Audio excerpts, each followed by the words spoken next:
Duke and Arkansas, two high-powered offenses meeting up in Fayetteville this weekend.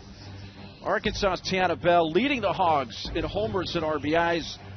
Well, Dakota Kennedy hits behind her in a stacked Hogs lineup. Duke's 1-2 punch right at the top of their order with Deanna Jennings. And she's followed by one of the true superstars in the sport, Amina Vega. Well, they average over 3,000 fans per game at Bogle Park here in Fayetteville. The weather's not going to scare them away, but we're hoping that the weather stays dry. Right now, temperature's good, just a little below 70, not much breeze. And we are hoping to get this going without rain. In the circle, Robin Herron starts things. Herron ready to go. First pitch on the way. Deanna Jennings bunting in the air, and it's caught by the third baseman, Ella McDowell. She avoided a collision with the catcher, Kennedy Miller. Well, a short game for Duke. It's very important they are successful in order to earn the victories. Not on the first pitch of the game. Jennings is late getting there. Ella McDowell shows you why she's one of the best third basemen in the country. Her ball all the way. She was not letting anyone get in her way to retrieve the first out. Here's a look at the starting lineup brought to you by Capital One for the Blue Devils. We just saw Jennings. Now it's Vega batting in the 2 spot. It's a team that the offensive production has been staggering all season. One of the best offensive teams in the country, and they back that up with a lot of grit. They are never out of their game because of their ability to bounce back and score runs. Nina Vega takes down low. We've done a lot of softball games. That's the first time I've ever seen a game begin on a pop-up foul bunt. Caught by a charging third baseman, that being Ella McDowell in this case. Vega fouls it away. Well, you can't hold anything back. I mean, it is super regional time. We're down to 16 teams in the entire country. Every pitch matters. Every at-bat matters. That laser focus, so important, especially in game 1 here of the Super. You saw that OPS for Amina Vega. It's absurd. It's almost 1,500. It all begins with her on-base percentage over 500 on the season, or slugging percentage over 900. A 2-2 pitch from Herron.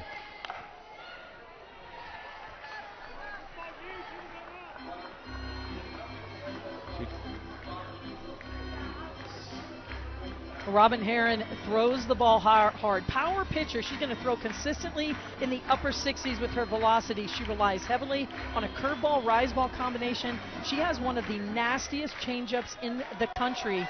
Over 50% of the time she throws the pitch, she gets a swing and miss. Vega gets a piece of that to keep it at 2 balls, 2 strikes. Herron's, for a lot of this season, dealt with an issue with her plant leg. It has gotten better as the season has gone in. It's not fully healed. It certainly doesn't seem to affect her in the circle. She's still pitching very effectively. It's hit in the air towards right center field, and it's hit well. It's back, it's deep, and it's out of the ballpark. Well, we promised you 2 high-octane offenses, and it's Amina Vega, her 19th home run of the season, gets this super regional rolling for Duke here in Fayetteville. Duke is 5th in the nation in terms of home runs, and you're looking at one of their best home hitters in Amina Vega. Takes a pitch that's too much over the heart of the plate, down in the zone, but she goes down to get it, elevates it to the pull side, and what a statement for Duke to score here early in Fayetteville.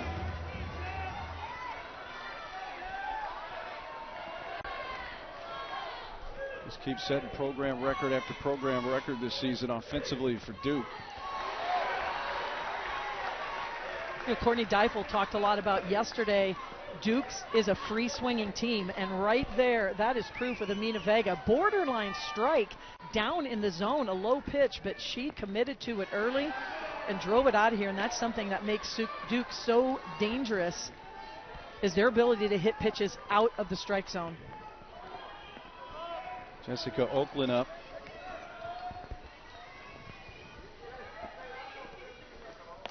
Oakland hits it foul past third.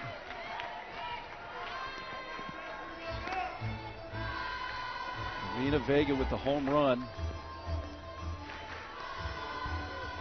See her down in the dugout. That came on the 7th pitch of the at-bat, and she had fouled off 3 pitches. So she battled, hits it out to get things going. And you also saw her, she was already talking to her teammates, kind of giving the scouting report, what she saw from Herron in those pitches, relaying that information. Just a senior veteran leader. Amina Vega has been a starter since her freshman year at Duke. And she is one of the few players on that team that has played in a Women's College World Series, so she is savvy and experienced.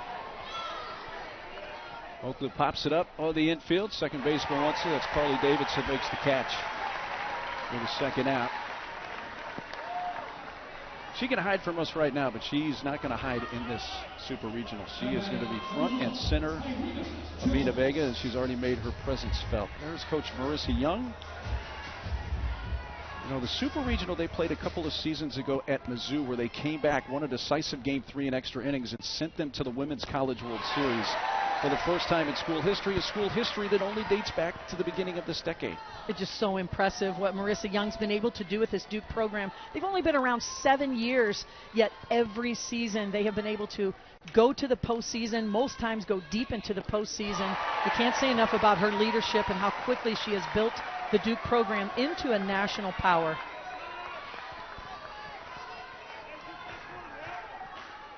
Tyrena Jones, first baseman, transfer from Purdue. The season she has had, her first year playing for Duke, leading the team. 23 homers, leading them in RBIs with 80.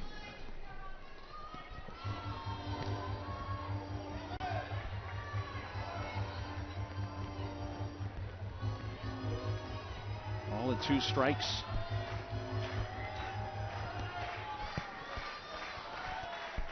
Aaron wants time, wants a different ball. The home run she surrendered to Vegas, 16th home run Aaron has allowed this year, and just over 110 innings pitched on the season. Well, the fact that Vega hit it with 2 strikes is, Robin Herron's one of the best 2-strike pitchers in the nation because of that nasty changeup she has. He's upstairs with a rise and a strikeout ends the inning, but Amina Vega, one of the great players in college softball, has already made her presence felt. Amina Vega, this is just a quality at bat, gets her team on the board early, makes a statement here in Arkansas. Duke with an early lead here at Fayetteville on the Amina Vega home run. Arkansas comes up in the bottom of the first. They're going to face in the circle transfer from Incarnate Word Jr., Larissa Jaquez. She pitched extremely well in the regional, especially on Championship Sunday. She gets the nod as they're going to try and ride her momentum continued into the deep postseason. Take a look at the Arkansas starting lineup presented by Capital One. Johnson out front, but then what a year a true freshman has had. Brindley Bain has been incredible in the 2 spot. Just on fire in the regional. Look at those video game numbers at the bottom, and also had 5 walks to go with that productive batting average.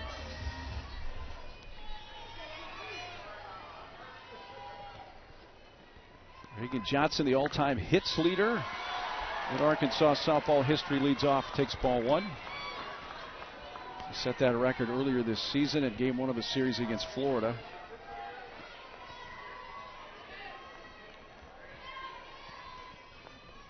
Like the rest of her teammates, for the most part, a really good start in regionals for Reagan Johnson, who's the perfect table setter at the top of an order that features a lot of power. That's not Reagan's game. Her game is getting on base, wreaking havoc. She's one of the few players on the Arkansas roster that's actually a stolen base threat, and she's a serious one. Yeah, and she's a triple threat. Very hard to defend. She can bunt, slap, also can swing away, and has elite speed.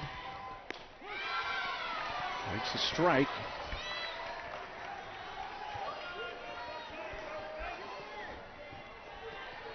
She has started all 56 games so far this season, along with 5 other of her teammates. Another strike, and it levels at 2-2.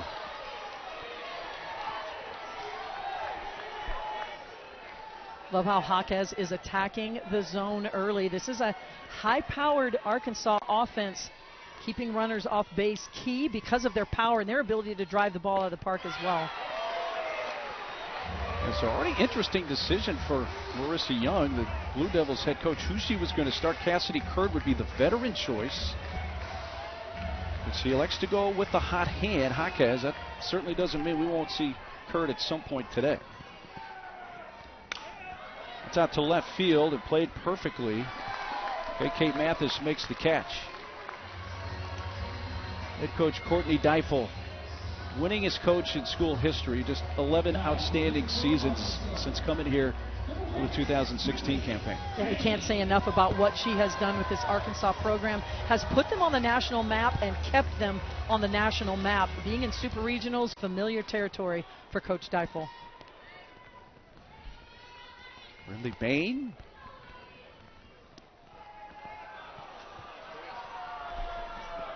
It has started to lightly rain. I think they're having an issue with the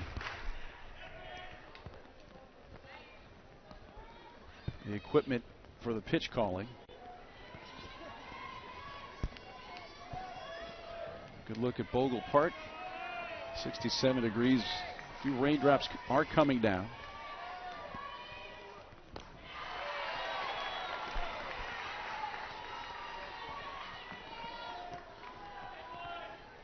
She doesn't see a whole lot of strikes, relatively speaking.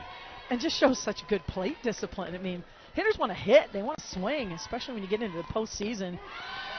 It just gets, you get your chance. You have your at-bat. You play one game a day. You get 3, maybe 4 at-bats, and hitters want to hit. And what this shows me is that Brinley Bain is also a very patient hitter, very savvy hitter for a freshman. Drew 5 walks in the regional last weekend.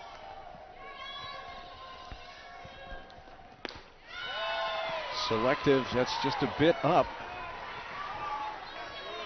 Great plate discipline for a true freshman from Eagleville, Tennessee. That's a small town a little south of Nashville.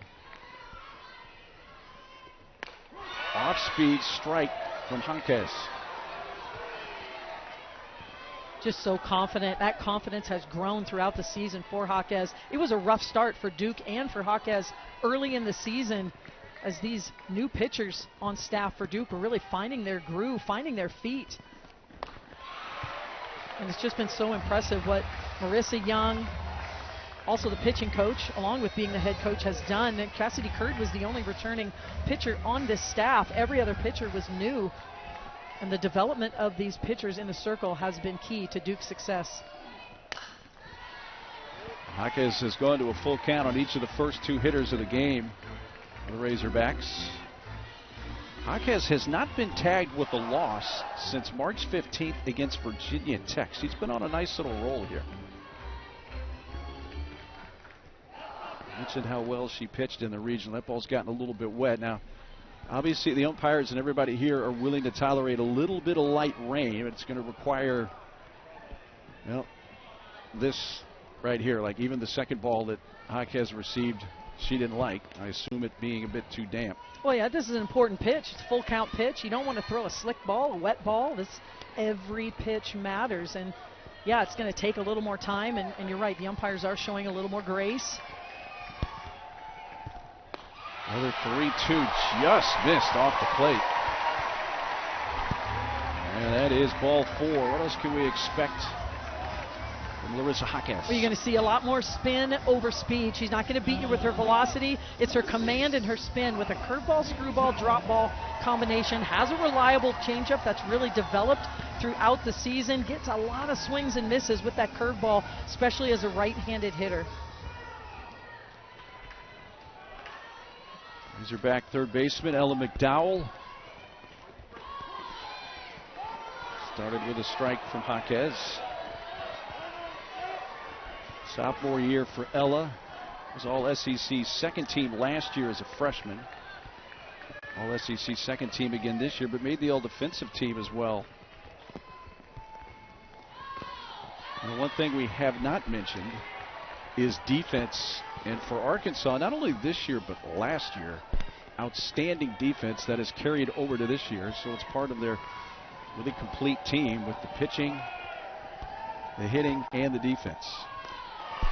McDowell's a huge part of that defense. Yeah, really one of the most balanced teams in the country. They're in the top 15 in the country in scoring, ERA, and defense. And when you have that sort of complete team, that's why you're the number 5 national seed right now.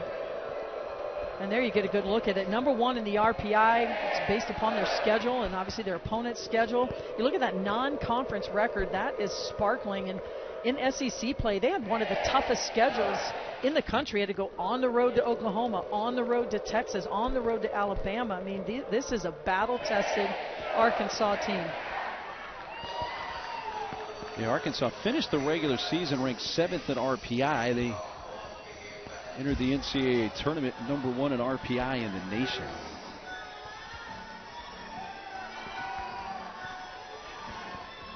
Visit to the circle by Marissa Young. She's finished that. It's a 2-ball, 1-strike count.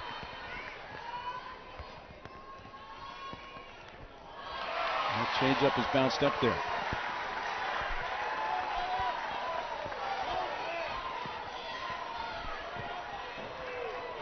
Wow, hitter's pitch right here with a 3-1 count. So important if you're Jaquez. You've got to make the ball move through the zone. McDowell has pure power, and this is a hitter's pitch. Great pitch from Jaquez on the inside edge to run it full. Another full count. All 3 hitters.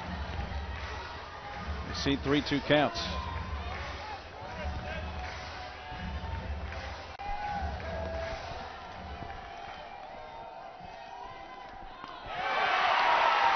And the result is the previous hitter. A walk to Bain and now a walk to McDowell.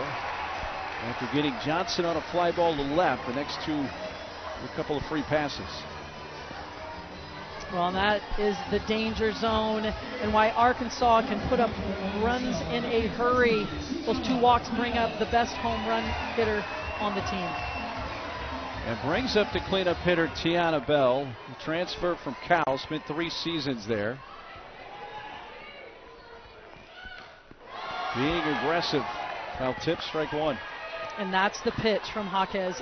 It's her bread and butter pitch. It's a curveball that she can elevate in the zone. She also can bring it down in the zone, but it is moving away from Bell's barrel. Quickly 0-2.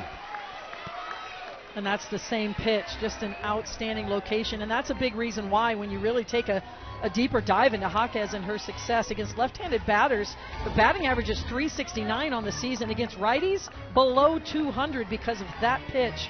She's able to spin it through the zone. It's got late break. She can control it up and down in the zone. Bell stays away off the outside pitch. And there's Cassidy Curd. She's up in the bullpen. You mentioned the decision that head coach Marissa Young made, not starting Curd, going with Jaquez. Bouncy ball, diving attempt off the glove of Stafford, but she's trying to get back. No, not in time. Vega fielded it, and by the time Jayla Stafford got back to first base, Bell won that race. It'll be scored an infield hit, and the bases are loaded. Yeah, really nothing. Once Baker, who's a little bit slow getting to the ball, that's all she can do is try to hustle back and cover first base. That is their best play. It's another curveball from Jaquez. This time Bell takes it the other way. Has enough speed. A little bit of a goofy play there for the Duke defense, but credit to the Arkansas offense for making things happen. And Dakota Kennedy is up with the bases loaded. 1 out. Already a dangerous spot here for Jaquez and Duke. Blue Devils with the early lead thanks to an Amina Vega homer in the top of the first inning. But here's Kennedy. Does have 1 grand slam this year. Towards the right side and through. Bain scores. McDowell coming home. The throw to the plate. Cut off. Relay late. And Kennedy found a hole on the right side. 2-run base hit. And with that swing, it gives the Razorbacks the lead. Dakota Kennedy is a seasoned veteran and has had so much success in the postseason in clutch positions for Arkansas. Takes a pitch, drives it with pace through the infield, and those 2 free passes for Jaquez come back to haunt her. Arkansas is on the board.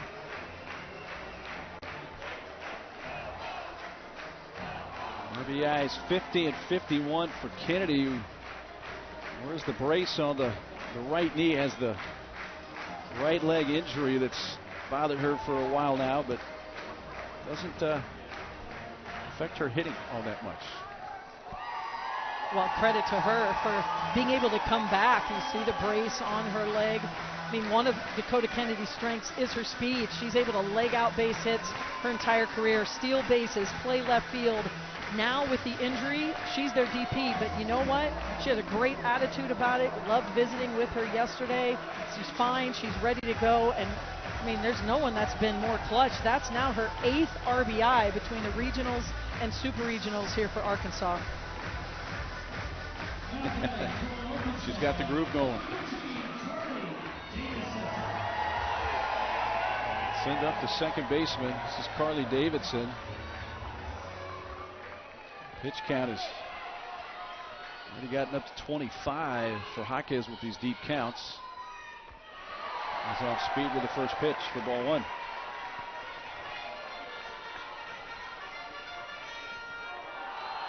And there's no break in this Arkansas lineup. I mean, up and down the lineup. Another double-digit home run hitter in Carly Davison. They just keep coming at you with power. Liner to third, right at Jones. Irina made the catch, almost snow-coned out of there, but she hung on to it. 2 outs. Yeah, right now, this is not fooling. This is a curveball that does not break. It's laid too much over the heart of the plate. Davison doesn't miss, but she's got a case of the Adams. Hit it right at Tyrena Jones for the out. Takes the Razorbacks to the 7th spot of the batting order here in the bottom of the first. And shortstop Italia Rijo.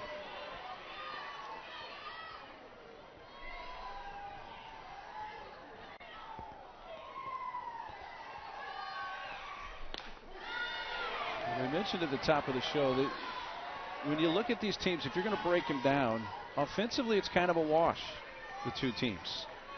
The difference is going to be pitching. Well, defense plays a part as well, but it'll be decided in the circle. Softly hit. Vega gobbles that up, the underhand toss to retire the side. So they limit the damage to 2 on Kennedy's 2-run single after 1 from Fayetteville. 2-1 Razorbacks. 2-1 Arkansas's Duke comes to bat. There's that postseason history for Duke. And again, keep in mind, they've only been around their program since 2000, which was the lost COVID year. I mean, there are programs that have been around for 30 years and have never had a chance to punch their ticket to an NCAA tournament, let alone a super regional or women's college World Series. This Duke program knows how to make deep postseason runs. Layla Lamar leads off. First pitch outside for ball 1. Heron had thrown a first pitch strike to all 4 Duke hitters she faced in the first inning, but falls behind Lamar.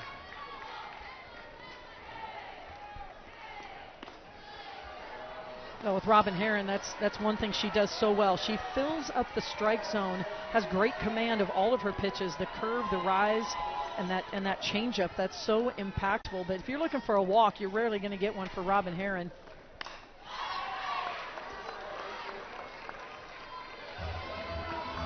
Pitches for her now so far. And what may change that is a day like today, Mark, kind of spitting off and on. You know, it's a tough day to be a pitcher. You see her wiping her hands, a little towel in her back pocket, and that's going to be all morning here in Fayetteville. Another tap foul, so after Heron fell behind 2-0, it's now level after a couple of foul balls. And Heron gets a lot of accolades for being one of the toughest 2-strike pitchers in the nation, and rightfully so. Why? Because she can go upstairs with the high heat, as she struck out Jones in the last at-bat. She also has this changeup that's just a knee-buckling changeup. Yeah, changeup that has gotten better really every year for her now in year 4 as a senior. You take a look there, and a lot of pitchers are going to have something very similar, but that is drastic for Robin Herron, especially as she works from ahead. I mean, that is a minuscule batting average against. High part of the zone. And plate umpire Steve Gould says strike 3. And it's the curveball. Here it comes. The heat breaking away from Layla Lamar. You can't pitch it any better than that. Right through the strike zone, right on the corner of the plate, and that's what makes Robin Herron so lethal. Great command and the ability to live in the corners. It sends up the left fielder, KK Mathis.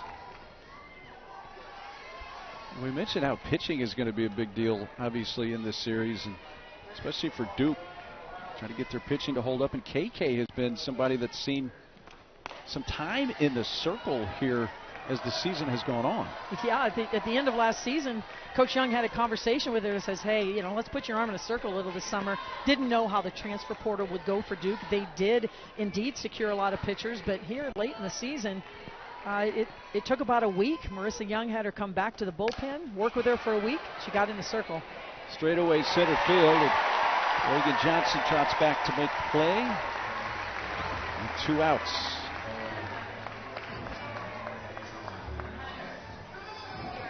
Well, a lot of teams would get behind early in the game and feel a little sorry for themselves or hang their head. They had the lead early, gave it right back, especially with the free passes. Not Duke. They are very comfortable in a come-from-behind situation. It's really where they've been living the majority of the season. They've a lot of times had to out-hit, out-slug other teams. So this is familiar territory for them. They believe they can score. They believe they can come back, and they've proven that time and time again throughout the entire season. Yeah, it's a team that did play in the Clearwater Invitational this year, went pretty well then, but after that, really kind of the beginning of the season wasn't overall all that great for Duke. They kind of circled the wagons early in the season and said, all right, we got to make a few changes here. Where do we go from here? And that has evolved into a really nice season for them. Yeah, especially when it comes to the offense, and you take a look at that, it's a program record for home runs and doubles. So they've been able to score quickly, and you've seen some of their scores. I mean, the ability to put up double-digit runs against quality pitching is something that has just really impressed me throughout the season. It's a very confident hitting team. Gabriella Shattuck, line drive into right field. That's down in front of Bain for a base hit. So the true freshman out of Jersey, New Jersey, has a base hit here in the Supers. Yeah, she's one of those players early in the season. Marissa Young felt like, I don't have enough places in the lineup card. We have a very talented hitting team, and Shattuck is one of those. Also catches for Duke. And this is just a very deep team for Duke, a very talented team. And you mentioned it. They had a choice to make early in the season. They had a lot of tough losses back to back to back to back. And really were trying to find their identity, and they just made a collective decision, and here they are in the Super Regional. Ball 1 to their catcher, Kyrie Rodriguez. The senior year for Kyrie. Did have a home run in both games Sunday against Arizona. Had a 2-run homer in the first game, and then a solo shot in the decisive Game 7 in Durham on Sunday.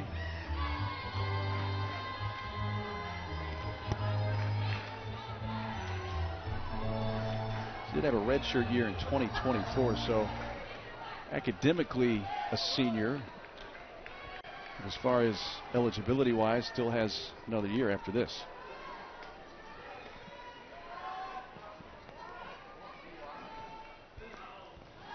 Bounced up there, and that kicks away from Kennedy Miller. Shattuck advances down to second, so she's there with 2 outs on a wild pitch.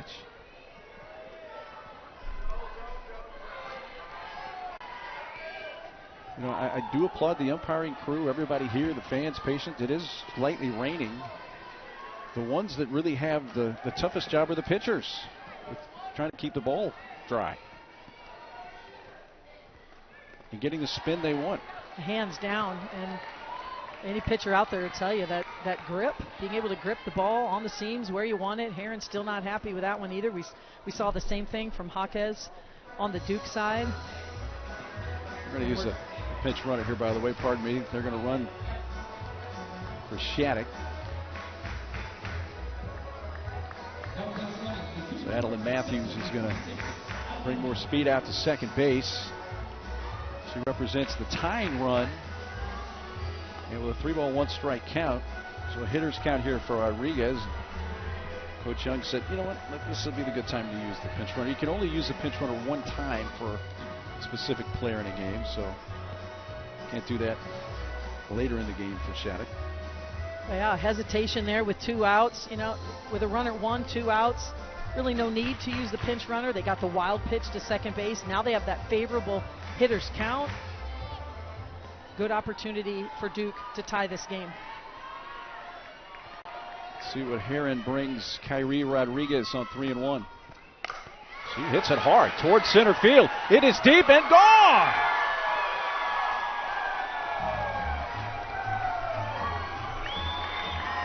Ninth of the year, Kyrie Rodriguez. And Duke answers right back with their second homer of the game and reclaim the lead. Well, anybody who's been watching Duke this season knows this is what they do. This is the 8th batter in the lineup. It's a rise ball, but a low rise ball from Robin Heron because she's behind in the count. She has to bring it a little bit too much over the plate. Look at that, dead center from Kyrie Rodriguez. Duke takes the lead again with the long ball.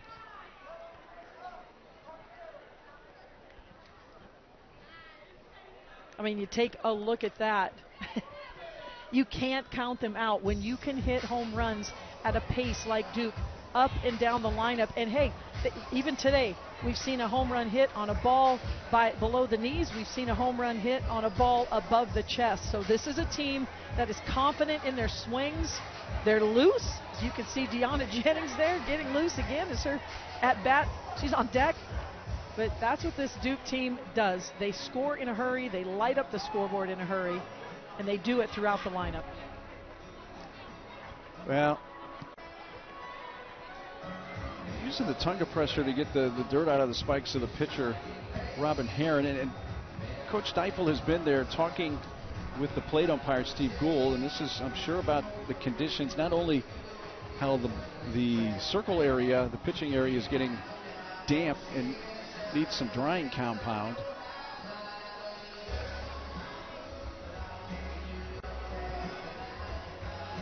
So they're going to bring out the grounds crew and some of the diamond dry to try to change that situation. Again, if you're going to try to play through what, knock on wood, it has just been a light rain so far, you're going to have some of these issues. And Arkansas has a fantastic grounds crew. You're going to take all the time you need to make sure that the surface is feeling good, that, the pitchers have a dry ball. They take the time. I mean, there's every pitch matters, as we've seen in this Super Regional. And every at-bat matters. And you want to make sure you feel comfortable, not only with the surface, but with the ball. And you mentioned it earlier, that the toughest is for the pitchers. There's no doubt about it. Or anybody that's throwing a ball. If I'm a third base coach today, there's rarely a stop sign anyway. I like to send runners a lot, but on a day like today, with the grass being slightly wet, it's a very difficult throw for an outfielder to come up and make an accurate throw on a dry, sunny day, let alone a little bit of rain out there. So it does impact the game, especially when you're throwing, pitching. Well, we mentioned right at the top of the show how prolific both these teams' offenses are, which was kind of a subtle way of saying you probably can expect some high-scoring games here in Fayetteville this weekend. Well, game one is at least projecting in that direction here early, just in the top of the second inning. So base is empty after the go-ahead 2-run homer for Kyrie Rodriguez. First pitch strike from Heron to Jayla Stafford. The San Diego native, true freshman.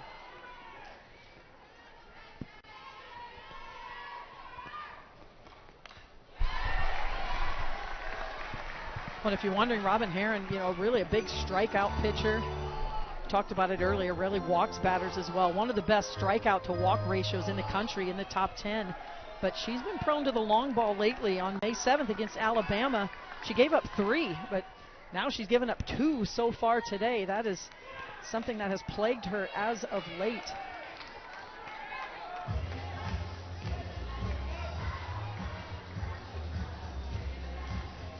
Herron's previous start before this one was Saturday against USF. Went 4 innings, allowed 1 run, 3 hits. Picked up the win when they run-ruled the Bulls 9-1 in 6 innings. Liner just out of reach of the shortstop Rio. Cut off by Johnson. A base hit for Stafford. Hit number 4 of the game for Duke, 1 time through the batting order. And why is that hit so key? It turns the lineup over for Duke, and Duke has one of the best 1-2 punches in the country with Deanna Jennings and Amina Vega, as we see a little action now in the Arkansas bullpen. Yeah, freshman Sailor Timmerman is up. And Courtney Deifel looks like she's going to make the change right here. So keep in mind, she can bring Herron back in this game since he's the starting pitcher. But she lifts her here in the top of the second. We'll take a timeout with the pitching change. So Herron lifted after an inning and 2/3. Again, since she's the starting pitcher, she can be reinserted at some point later in the game if Courtney Deifel elects to.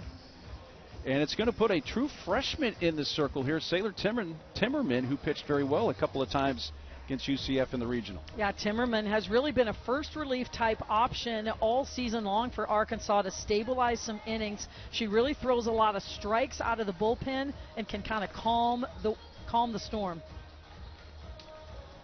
Minocqua, Wisconsin, the freshman's hometown, which is right on a beautiful lake in upper part of northern Wisconsin. But what a big spot here early in game 1 of this super regional in Fayetteville for Timmerman. Now, this is her first experience in super regional. She's been in pressure-packed moments all season long. She's been big in big moments for Arkansas. They're going to need that type of performance right now. And you're going to see a lot of power from her. Throws in the upper 60s velocity. Really can split the zone vertically. A rise ball, drop ball combination. Throws a lot of strikes, and that allows her to get a lot of miss hits, and she can split that zone vertically, and that helps her to feed the defense with some outs. So as you mentioned, Carol, the lineup turns over for Deanna Jennings, who takes a strike. You mentioned Timmerman's come through in some big moments. Probably the biggest was May 1st at Texas. She came in the game with her team down 3-0 through 4 scoreless and hitless innings. The Razorbacks came back and won that game 4-3. She had 7 strikeouts. And that one really stuck out back on May 1st in Austin.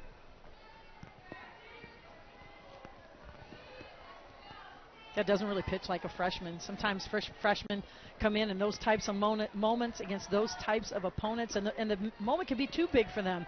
But not Timmerman. Her ability to focus in those big moments is key. Boy, you got to be patient today, huh? If you're a fan, if you're an umpire, if you're a coach, you're a player. And especially the infield, outfield defense. I mean, they've really got to stay focused in the game. There's a lot of time between pitches right now, making sure you understand the situation. Pulled the string on her. Yeah, I would describe it right now as a steady light rain.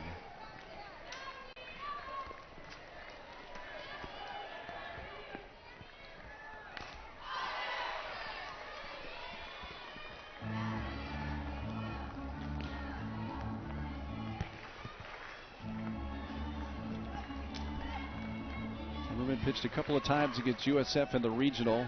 Combined 5 innings, allowed only 1 hit, no runs. Bounced up there, a look.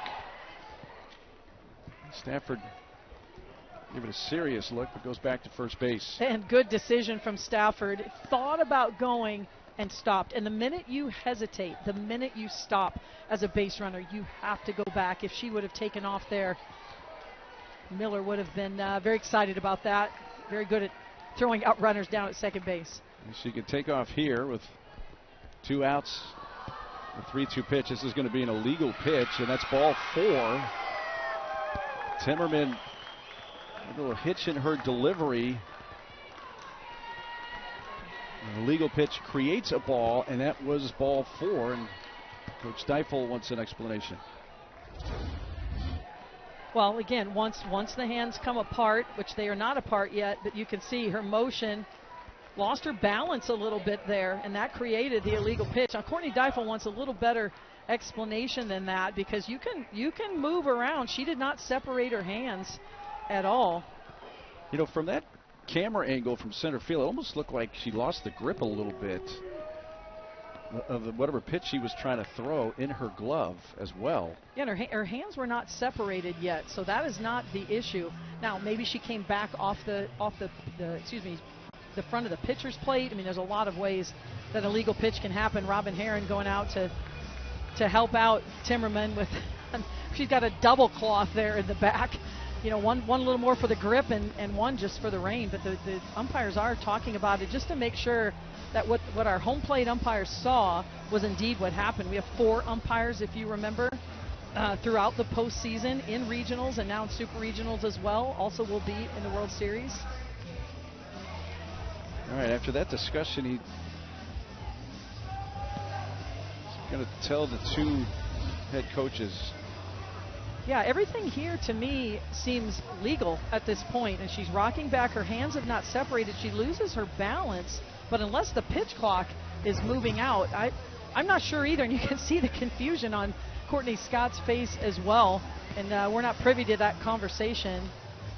Well, but that's what Courtney Deifel's trying to get an explanation from. On top of that, the rain has continued to come down, and we see the players vacating the field. So, yeah, I think that the weather has affected the pitchers to a degree now that they feel like, you know what, we could maybe play through this, but let's not. A little rain's not going to scare this crowd away. The benefit of beginning a game at 11 a.m. is just waiting it out. It's been about 4 hours. The crowd has returned, and we are ready to resume from Bogle Park in Fayetteville. A game in the top of the 2nd inning, a 3-2 lead for Duke. Duke got it going quickly. 2 batters into the game. Amina Vega with a home run into the screen beyond the right center field fence to make it 1-0. And after Arkansas had scored twice in the bottom of the 1st, Duke comes right back. Another ball leaves the ballpark. This one out to center field for the catcher, Kyrie Rodriguez. 2-run shot. And Duke leads 3-2. They have a couple runners on when we resume with 2 outs here in the top of the 2nd inning. So there's your game summary. Officially 4 hours, 9 minutes. We're assuming the first pitch or the next pitch is going to come right at the top of the hour. And you see the rest of the rundown as Arkansas did get a couple of runs in the first, but surrendered that right back. And we've got a lot of softball to play. Mark Neely with Carol Bruggeman and our tremendous crew here in Fayetteville, and the Hogs have retaken the field, and yes, we're about ready to resume. And this game has started exactly how we anticipated. Both of these teams come in with a high-octane offense. Duke via the home run. We've seen 2 of those already. Arkansas can hit through the lineup as well, so no surprise that we've got 5 runs on the board. We're not even through the 2nd inning. Well, in the circle when the rain, which really it had been a light rain all through the game for the most part, but Sailor Timmerman, a freshman, had just entered the game and wound up walking Deanna Jennings. We'll take a look at her numbers coming in. Yeah, she's been really the first choice in relief for Arkansas this season, and she's done a nice job of really settling the storm, calming things down. She did walk the leadoff batter, but really it was raining at that point in time. Really looking forward to seeing what she does here as a freshman in the circle in her first Super Regional. Well, the big question for both these teams, Carolyn, I'll submit it to you as they're calling the Hogs here at Bogle Park. What were these teams doing, and how do they navigate having 4 hours off before resuming a huge super regional game? Well, as you know, a 4-hour delay is a long delay. I can promise you there was at least a meal in there, and maybe a snack. If you're a softball player, I mean, you need a feeding every couple hours, so I can promise you there was a little bit of that. But just a refocus, letting everyone relax a little bit, let your mind at ease, and then once the game time was set at 4 p.m. Central here, you know, an hour before, now you go back into your traditional, your normal pregame mode. little batting practice, ground balls on the infield, fly balls, pitchers warming up, and off you go again. Yeah, we actually it's like we're resuming a whole new game, but it is 3-2 as we resume in the top of the second inning. Obviously a lot of drying agent on the field as well after they pulled the tarp. But we are ready to resume. We appreciate your patience. The crowd's ready to go. So are we. Hope you are too. Game one of this best of three Fayetteville Super Regional. And Marissa Young, the head coach of Duke, has come out.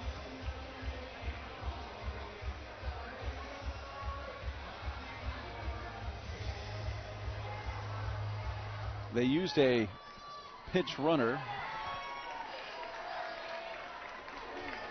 out at second base for Stafford, and it's Amina Vega who homered in her first at bat, who is going to bat first and resume this game.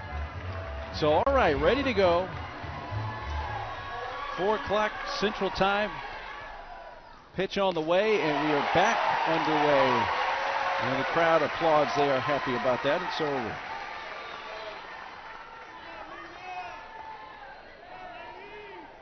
Ariel Kruger is the runner out at second base, running for Stafford.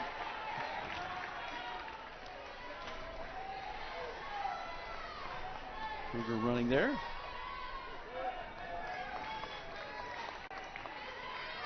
Vegas home runner, first time up, her 19th of the season.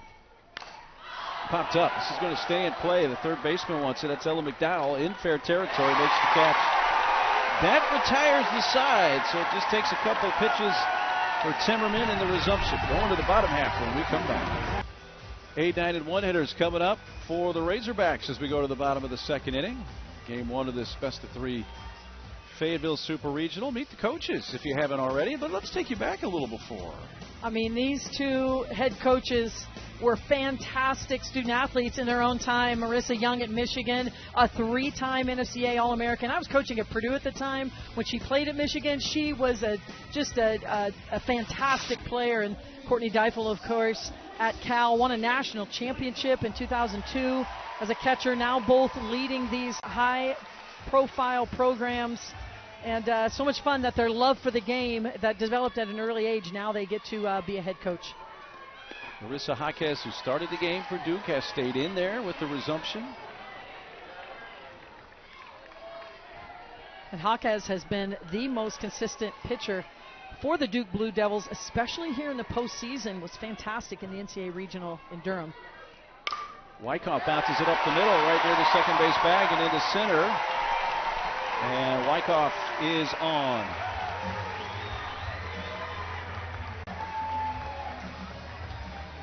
Well, the Women's College World Series returns to Oklahoma City. The action will begin this Thursday, the 28th, noon Eastern, live on ESPN. For more info on the Women's College World Series, visit NCAA.com, your home for all NCAA championships.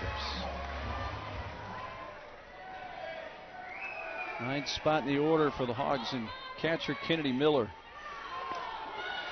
Check swing strike.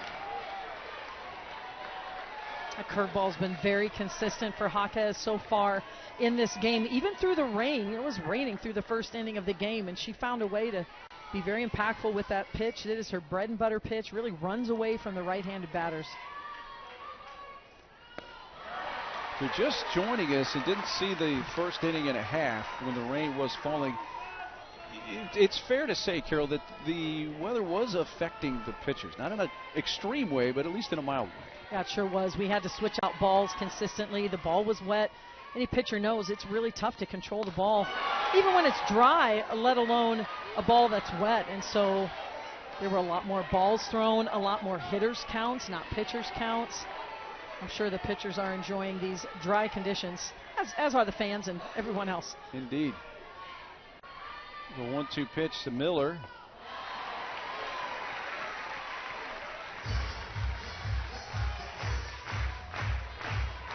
Junior catcher Kennedy Miller from the Austin area in Georgetown, Texas. A 3-run home run against USF last Sunday in the regional clincher for the Razorbacks, and knocks this one out of reach of the third baseman Jones into left. Mathis up with it quickly with a solid base hit for Kennedy Miller. And Arkansas has put the first 2 base runners on. And Miller gets a pitch elevated in the zone inside. Watch how she keeps her hands inside the ball. That allows her to get her barrel to the pull side. 2 solid hits here from the Razorbacks as they've come back from this rain delay. Lineup goes back to the top. Center fielder Reagan Johnson. Expecting bunt. She shows bunt. They're in tight at the corners. Reagan Johnson's so tough to defend, a real triple threat, and with runners on, it makes it even more difficult. The infield, especially the left side, has to come in, and that allows a few more gaps for Reagan Johnson. Slaps at it and pops it up on the infield right near the foul line, and first baseman Stafford squeezes at.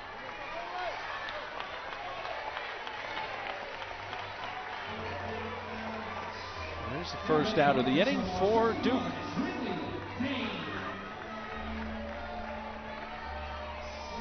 Here's Brindley Bain, a walk and a run scored. The fact that she walked is not all that unusual.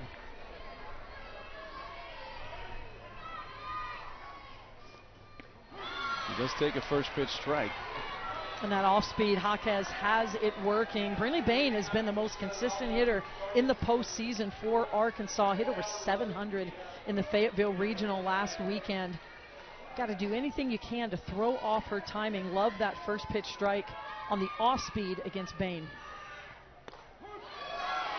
Takes strike 2. She's been a very patient hitter, even though she's young, a true freshman. As last year's Miss Tennessee softball coming out of Eagleville, Tennessee.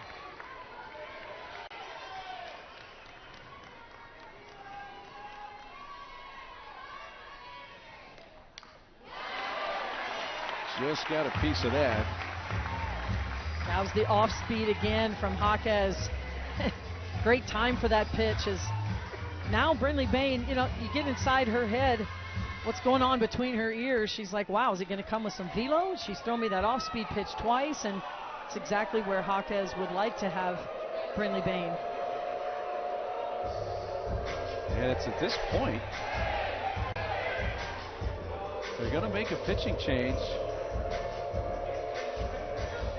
Cassidy Curd is going to take over in the circle with an 0-2 count.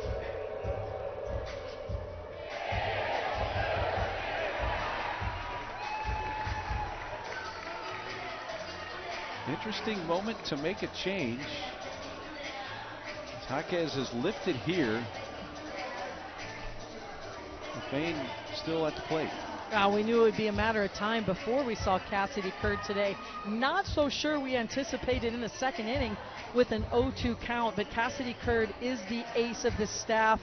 Really has been an ace since she put on a Duke uniform 4 years ago. You take a look at that, almost nearing 150 innings pitched. Does have 128 strikeouts. That's one of the top strikeout pitchers in the country. And she's a power pitcher. You're going to see her throw in the upper 60s.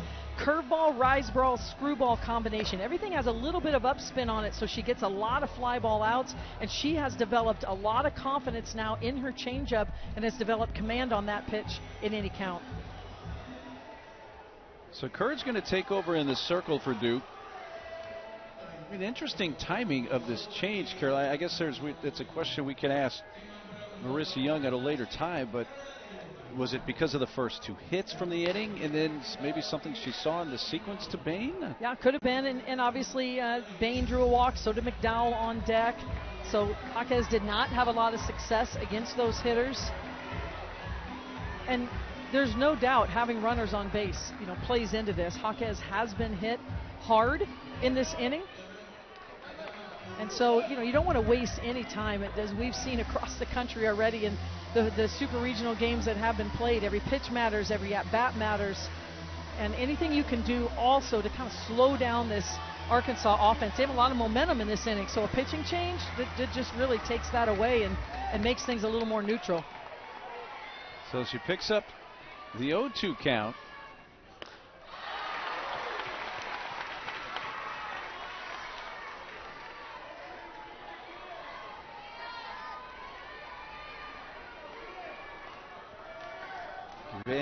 Again, Bain did walk and score in the first inning. Very close pitch. Now it's 2-2. Just misses low out of the zone. Very competitive pitch with 2 strikes from Kurd. Chopped out to shortstop. Oakland, Vega to first.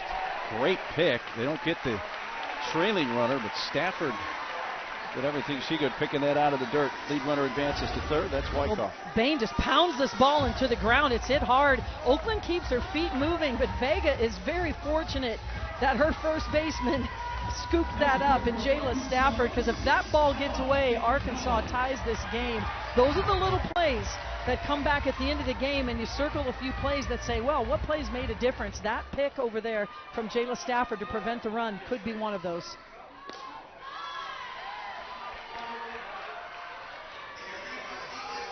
Here's Ella McDowell, who also walked and scored with the Arkansas first inning.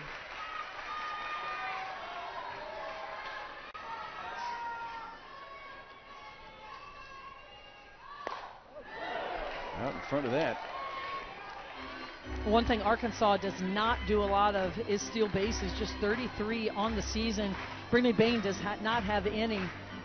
But when you get to these pressure-packed moments with a hitter like Ella McDowell at the plate, wanting to see if Duke can make a mistake. This defense for Duke had 6 errors in the regional. And so sometimes it's time to expect the unexpected. Put Bain in motion, force Duke to make a play. A pitch down low. And Cassidy Kurd, she is the senior leader of this pitching staff. Pitched twice in the regional against Arizona. And in her 2 combined outings, 7 innings, and allowed 9 earned runs combined in the 2.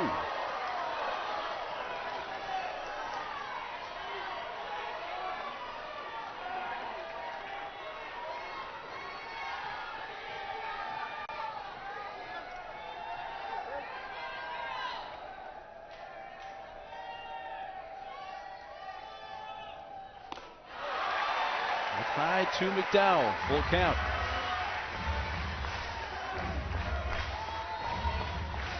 Well, now with a full count, Bain will be in motion with 2 outs. Important pitch for Kurd, as McDowell can do some damage. And that is Kurd's go-to, her curveball. She can elevate it in the zone. She can throw it down in the zone. In this case, it's running in on the hands of Ella McDowell. We haven't seen that off-speed pitch yet from Kurd. Be a good time for it.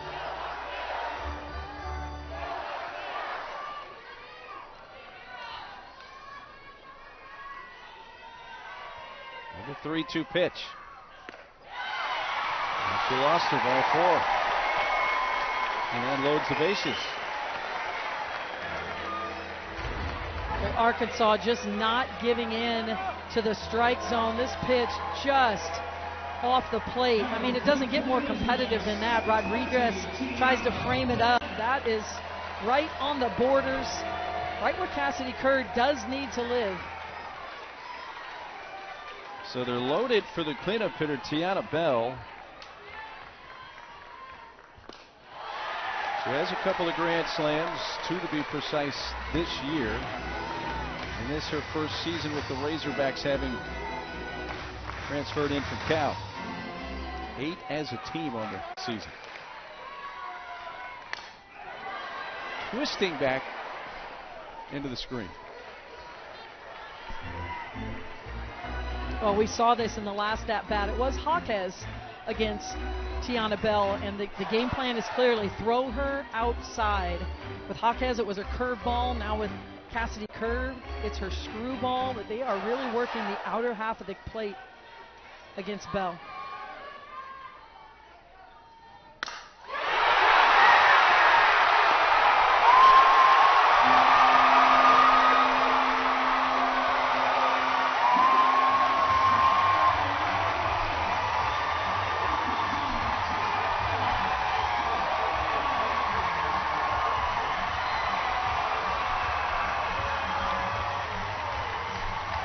is a no-doubter off the bat. Into deep center.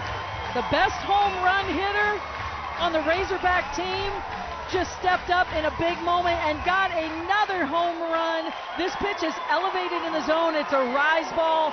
She goes up to meet it. It was a no-doubter. Crushed it to the deepest part of the park.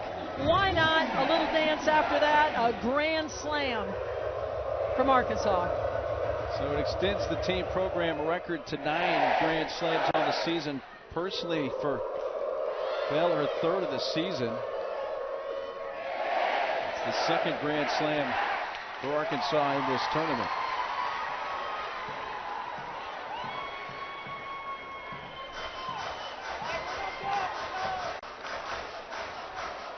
That ball was absolutely blasted into the crowd of folks on the berm, way beyond the center field fence. And that is just committing to a swing, putting a good swing on time, on balance. I mean, that is a pitch that Cassidy Curd would love to have back, as that just cannot happen against the home run hitter in Bell. And Bell did not miss her opportunity. To right center. It's back to back.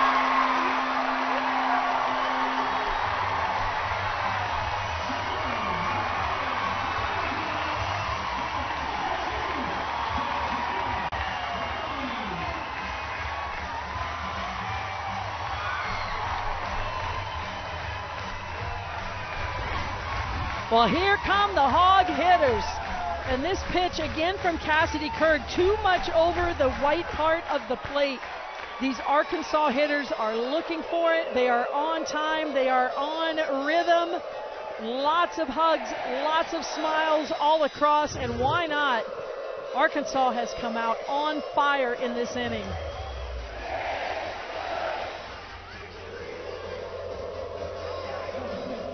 Kennedy's 16th of the season. She has 3 RBIs. She's knocked in 3 of the 7 runs. And obviously Arkansas are not phased one bit by the 4-hour rain delay.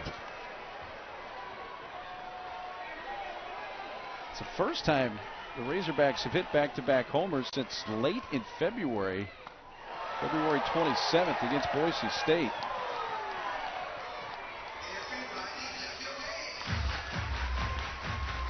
I mean, this is a team, as you are witnessing right now, that can score in a hurry.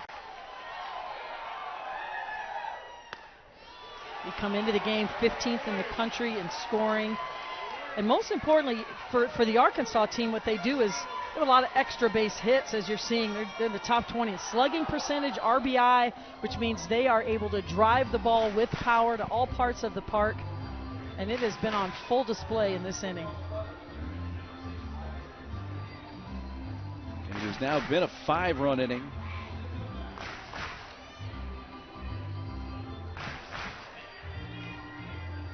And all the runs scored with 2 outs, Mark. You know, Duke worked themselves, even though there was a little bit of trouble in this inning. They got to 2 outs with the bases loaded. And from that point on, as Davison draws the walk, Curd's having a tough time creating some outs.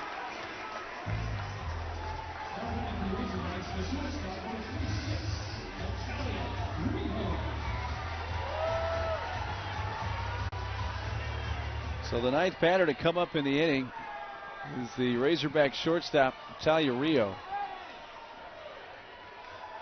Marissa Young walking out. And it looks like Curd's going to come out. You know, Curd really struggled in the regional. Had a tough time finding the strike zone. Gave up a lot of hits. You know, this is an opportunity for the senior. She's been the one. Curd has pitched in the Women's College World Series. She knows what it takes, but sometimes it's just not your day. Your numbers just don't have a feel. And here we get a look today. He's pitched a third of an inning and has given up 3 earned runs so far in the inning. And he's going to turn the ball over, and they're going to bring back the starter in Jaquez. Yeah, Jaquez earlier in the inning had a 2-strike count on Brinley Bain when she was lifted. Curd came in.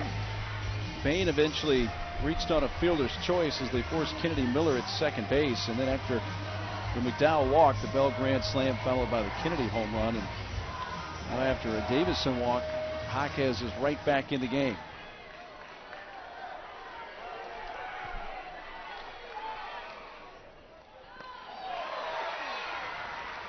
Well, this is a move that had to happen from Marissa Young. Arkansas, you're thinking as an offense, now Duke can score a bunch of runs. They're one of the best home run hitting teams in the country, so this game is far from over, but they've got to do it against a very stingy Arkansas pitching staff. Doesn't give up a lot of hits, 10th best in the country, so you want to keep the score reasonable even though it's early in the game.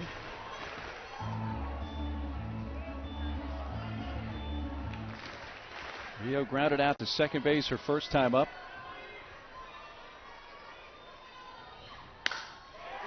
And that's bounced through the hole on the right side. It's fired in by the right fielder Lamar, but base hit for Rios, and Arkansas has batted around here in the bottom of the second inning.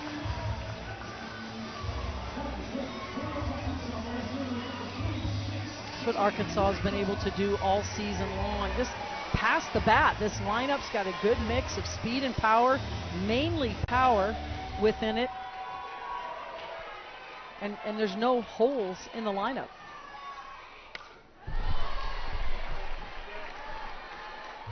Wyckoff, who began the inning with a base hit to center field, bats again here in the second. Now, the timing of the pitching change certainly seemed unusual with the count at 2 strikes. When Jaquez was initially lifted earlier in the inning. Yeah, you don't see that every day. There's no doubt about it. And Marissa Young's been with these pitchers in the bullpen day after day, doing her film study on the matchups. But that is definitely an odd switch with the lead, with an 0-2 count. Well, Jaquez misses up. 2 balls and a strike. I think when you looked at this matchup in the Super Regional round, you knew both teams had outstanding offenses. Arkansas is top 15 in the nation in offense, ERA, defense. It's been a very well-balanced team. I thought the question we all had, all of us neutral observers, were this is going to fall on Duke's pitching. Can they get the pitching they need to get 2 wins here in Fayetteville to move to Oklahoma City? There's ball 4 to Wyckoff. She's on base for a second time in the inning. I mean, we're not even through the second inning, and that's 5 walks to answer your question, Mark, about the Duke pitching staff. And you just cannot give consistent free passes against an offense like Arkansas with their power numbers, slugging numbers, extra base hits. Here they find themselves with an opportunity to continue to add to this lead.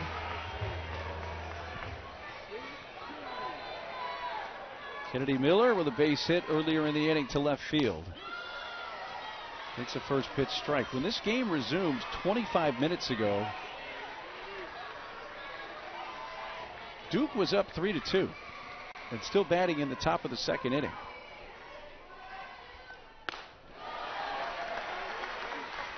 Now 25 minutes later, we've actually only seen a total of 3 outs recorded. One of those on the Duke side, 2 against Arkansas.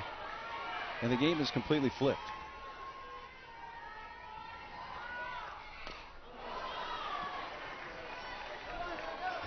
And that's the pitch, the off-speed pitch that Jaquez has got to have working for her. We've seen her use it often in this game. I'd like to see her use it even a little bit more just to disrupt the timing of the Arkansas hitters. They can really dig in, drive from the legs. That's where all that power comes from. And if you can get them out front, leaning a little bit on that off-speed pitch, you've got a chance for some miss hits.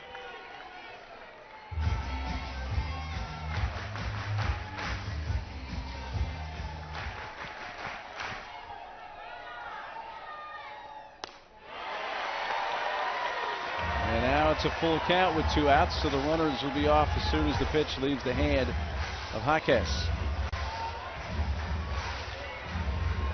And They are loaded. The trailing runner there, Wyckoff. Chopped out to shortstop, flipped to second base from Oakland. Vega retires the side, but 11 batters come to the plate. And Arkansas scores 5. They all come with 2 outs. Oh, Tiana Bell comes to the plate with the bases loaded after one swing. They're not loaded anymore. A grand slam from Tiana Bell. And Arkansas wasn't done. Back-to-back Dakota Kennedy. All Hogs. Well, we welcome you back to the Softball Super Regionals presented by Capital One. Those of us have been here in Fayetteville, experienced a 4-hour rain delay. We say hey to the folks watching now on ESPN News. Glad to have you along. Arkansas just put up a 5 spot in the bottom of the second inning and now lead it 7-3. So let's see how the Duke offense responds here with the 3, 4, and 5 hitters up.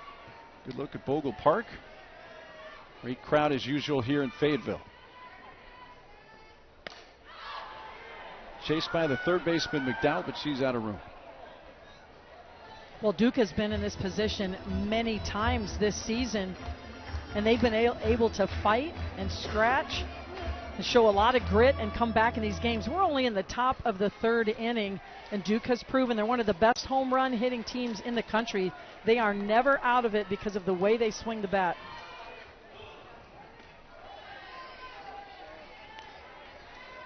And 2 very high-powered offensive teams going at it here. Game 1 of this best-of-3 Fayetteville Super Regional.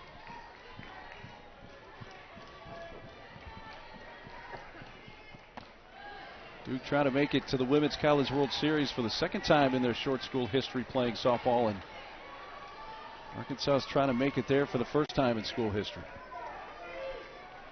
Duke went just 2 years ago when they won the Super Regional at Mizzou. Ball's hit to left field, hit pretty well back towards the fence and on the warning track. That's run down by Kaylee Wyckoff. For those of you on ESPN News, after the 4-hour rain delay, we come back and it was 3-2 Duke until that pitch, a grand slam. Tiana Bell with the grand slam, the best home run hitter on the team in Arkansas, comes through in a big moment, and not to be outdone, her teammate, they go back-to-back. Dakota Kennedy with the solo shot. A lot of fireworks in that second inning, and Arkansas took the lead. 5 runs, all with 2 outs in the bottom of the second for Arkansas. The sun is actually out in full force. Foul back by Jones.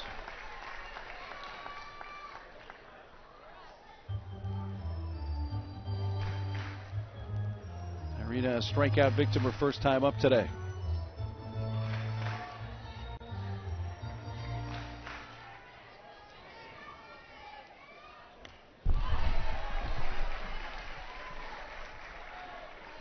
Well, what a good opportunity here for Timmerman, who's really been a relief pitcher on staff for Arkansas. She has that role today, but Robin Herron, Peyton Burnham, the main starters on the Arkansas team, she's getting a chance to get some work in here in game 1 of the Super Regional.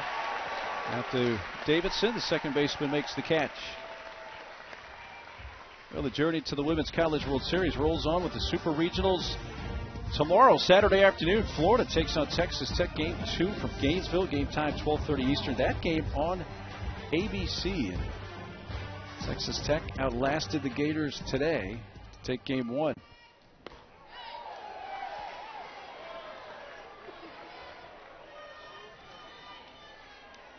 So 2 down for Layla Lamar.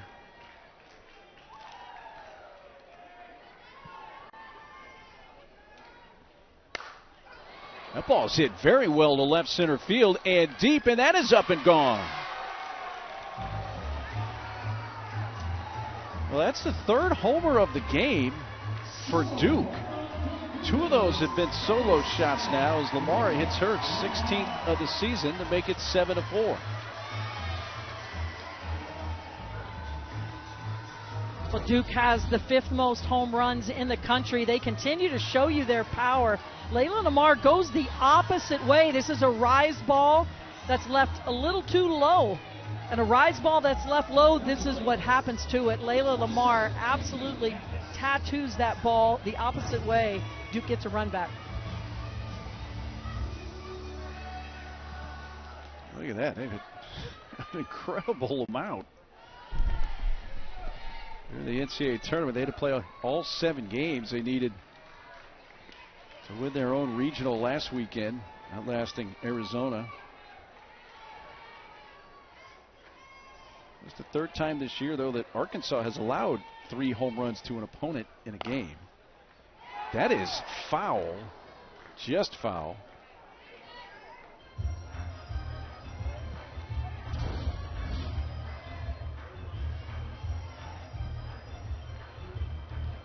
Mathis making a bid for extra bases there. Almost found it down the left field line.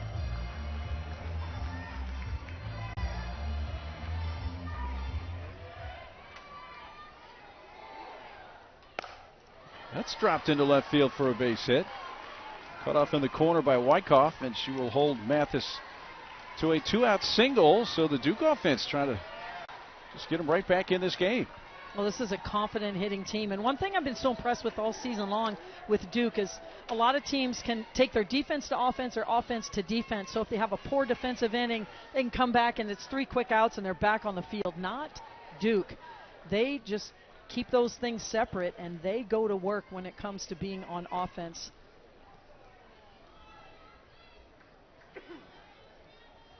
Like she wants to use a runner for Mathis here.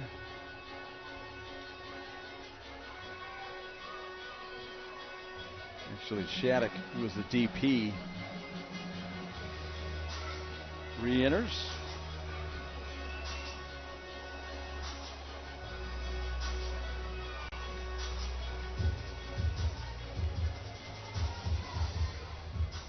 So Shattuck reinserted after they used a pinch runner for her after she reached on a base hit her first time up.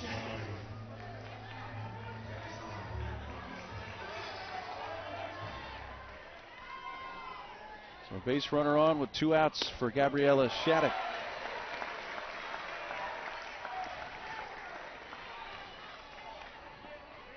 We had the feeling we would see some high-scoring games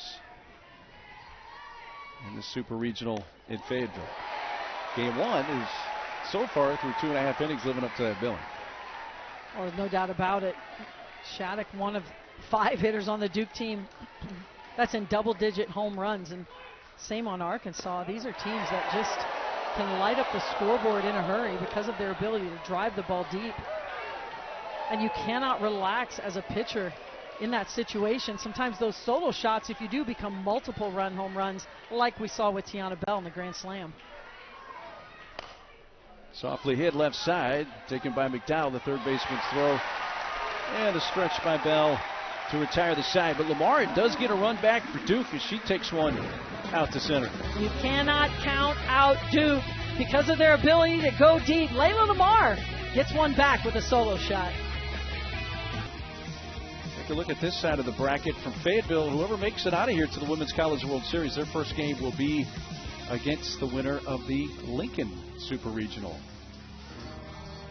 Tennessee has already punched their ticket, believe it or not, because they were one of the only matchup with Georgia yesterday that had a final. Of course, Nebraska had the suspended game in Lincoln with Oklahoma State very early on, which they'll resume later today.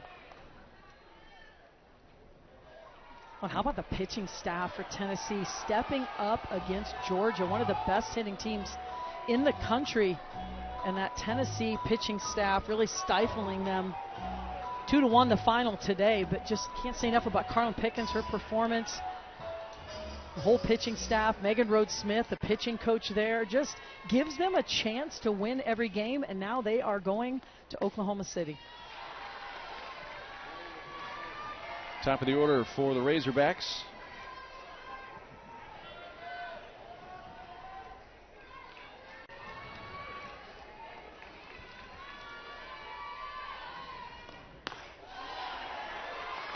Johnson really the biggest bunt threat, triple threat. And the Duke infield has to respect that. They have to shorten the infield, especially on the left side. You see Oakland playing in the baseline, the shortstop. Jones halfway up the line. She's got elite speed. And if she can put the ball in the dirt, it becomes a foot race. So you have to shorten the field on that left side.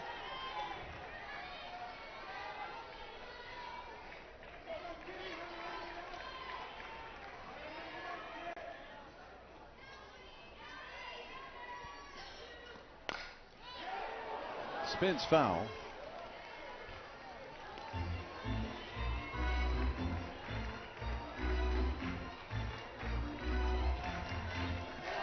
Jaquez again started the game, came out briefly in the second, has returned.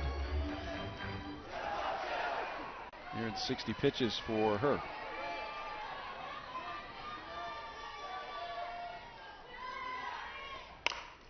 Up the middle, base hit. Leadoff hit for Reagan Johnson. Well, Major League Baseball comes your way on Memorial Day Monday on ESPN. The Yankees head to Kansas City, take on the Royals. First pitch, 3:30 Eastern. You can catch it live on ESPN, or you can also watch the game streaming on the ESPN app.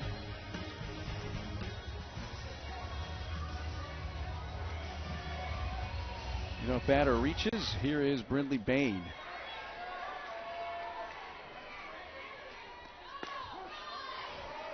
Reagan Johnson is a perfect 20 for 20 in stolen bases, by far Arkansas's best base stealer. But Kyrie Rodriguez on the Duke side, one of the best at throwing runners out. She's thrown out 8 would-be base stealers already this season. That's a line drive to right. It's over the head of Lamar off the very top of the fence. Brindley chugging for second. Ball gets away. And here comes Johnson. She'll score. Nobody covering third. And Bain takes third base.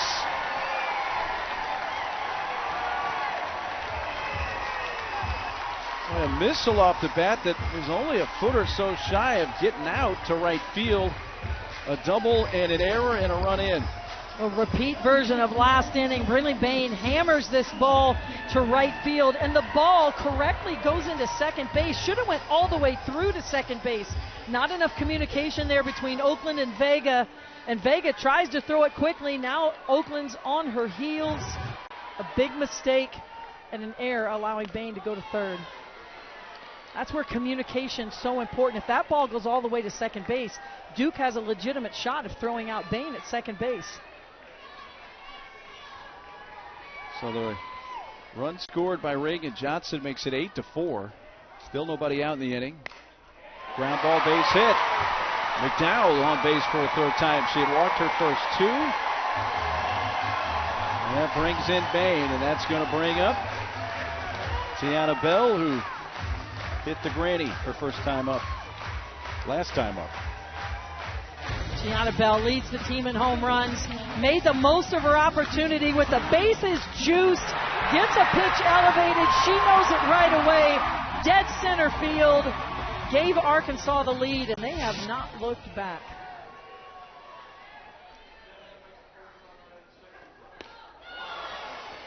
She is aggressive.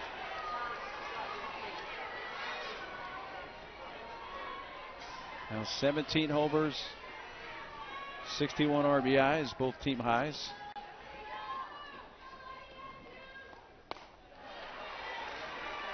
She's 2 for 2 so far today, and batting here for a third time in the third inning. Batting cleanup.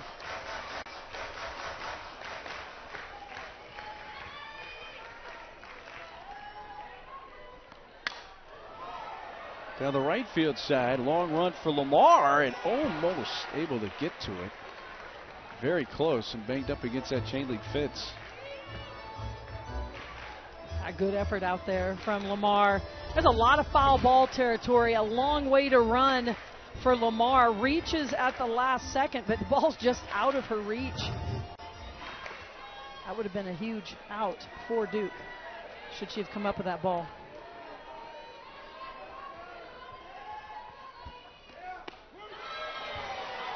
Strike 3 to Bell on the inside corner. Big strikeout there for Jaquez. A huge strikeout for Jaquez. Really paints the corner. I just love her demeanor in the circle. I mean, she is calm, cool, and collected. And the defense has really fed behind her in the postseason.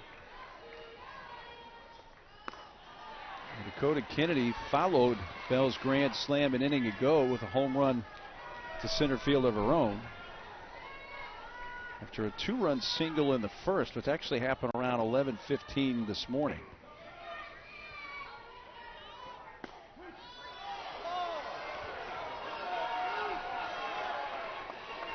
Kennedy's got such a wide stance and a really open stance. Feels like she can see the ball a little bit better in that position, but if you watch, she just really minimizes that stride, especially with the front leg, the injured leg. You know, doesn't want to step on that leg and get even more torque, so she's really spread out her stance. All that power comes from the ground up, and she's able to just have a little stride and then turns on the ball. It's really impressive what she's been able to do despite having the right leg injury. Whacks that into right field sharply. Has her third hit already in the game. McDowell down to second. Dakota Kennedy has been a hit machine. Steps right into it, keeps short with that stride, and drives from the ground up. We've seen her go opposite field. We've seen her pull the ball. She is seeing the ball so well right now. This is a seasoned veteran hitter and taking advantage of the opportunity here at Super Regionals.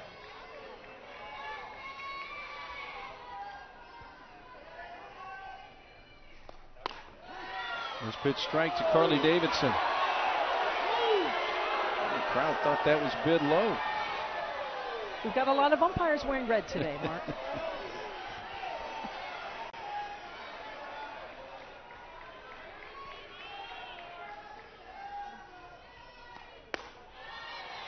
Well, this is the 5th time that Arkansas has played in a Super Regional. The 9 runs they have scored so far in this game, and keep in mind we're only in the bottom of the 3rd inning. It's the most runs they have ever scored in a Super Regional game.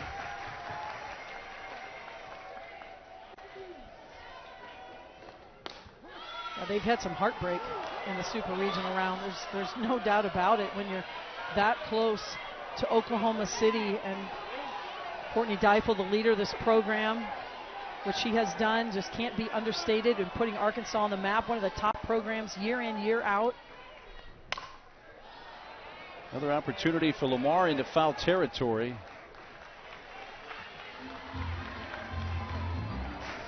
I know the local fans don't want to relive it. There's been a lot of heartbreak. You know, and maybe it was 2022 that was the hardest.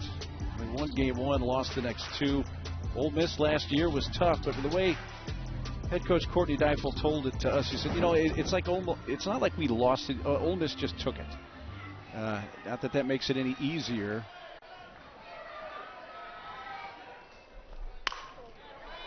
To second base, Vega goes to second for 1, to first. Safe, runner coming home. Safe there. McDowell scores. And now make it 10 runs scored by the Razorbacks. Elle McDowell starts at second base, and the minute they start to turn 2, Matt Michael over at third base is waving Ella McDowell around. Look at this slide. Goes in full speed, reaches around the catcher, and gets her right hand on the plate. That's just great athleticism, recognizing where the catcher is, where the ball is. And you don't see that very often. That's outstanding base running from Arkansas with a runner at second. And let's face it, Ella McDowell's not their fastest base runner. It's just good savvy. When Duke went to turn 2, they were aggressive. A great slide by McDowell to get another run.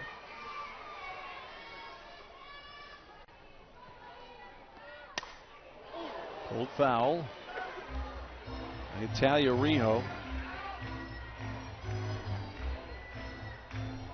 Blue Devils head coach Marissa Young will grab the headset for us. We'll have a chance to chat with her when we go to the top of the 4th inning.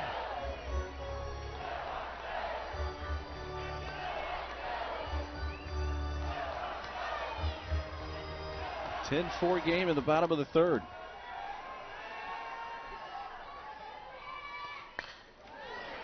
Got a little part of her leg or foot of Rio.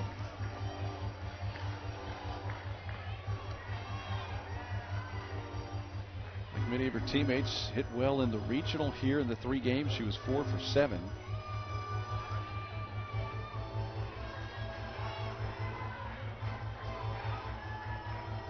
And that's what the bottom of the order has been able to do for Arkansas. You expect a lot of things to happen from the top of the order. It's been happening all season long, but that bottom of the order is so important for teams to survive and advance into the postseason.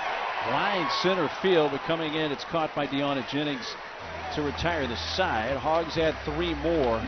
Again, we'll chat with Coach Young of the Blue Devils when we come back. Your team down 6. We welcome you back to the NCAA Softball Super Regionals presented by Capital One. Game 1 here from Fayetteville goes to the top of the 4th. Let's chat with the head coach of the Blue Devils, Marissa Young.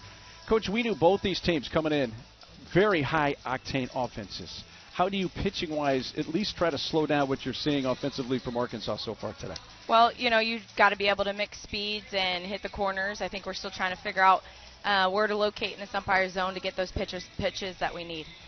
Well, Coach, Duke is never out of a ball game the way you hit home runs. You got 3 home runs already today. What do you like about your offensive approach here?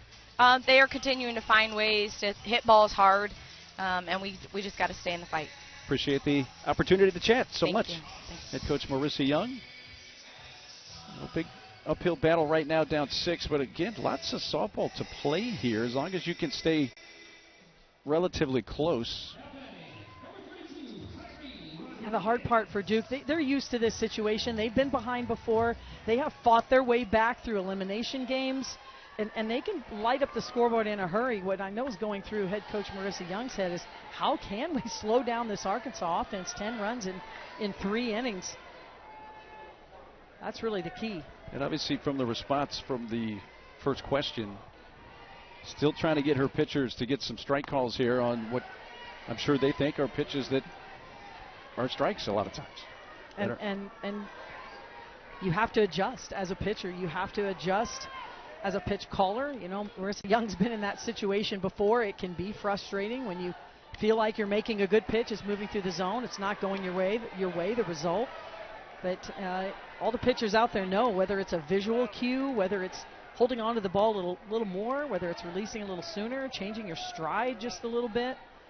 It's just a game of adjustments.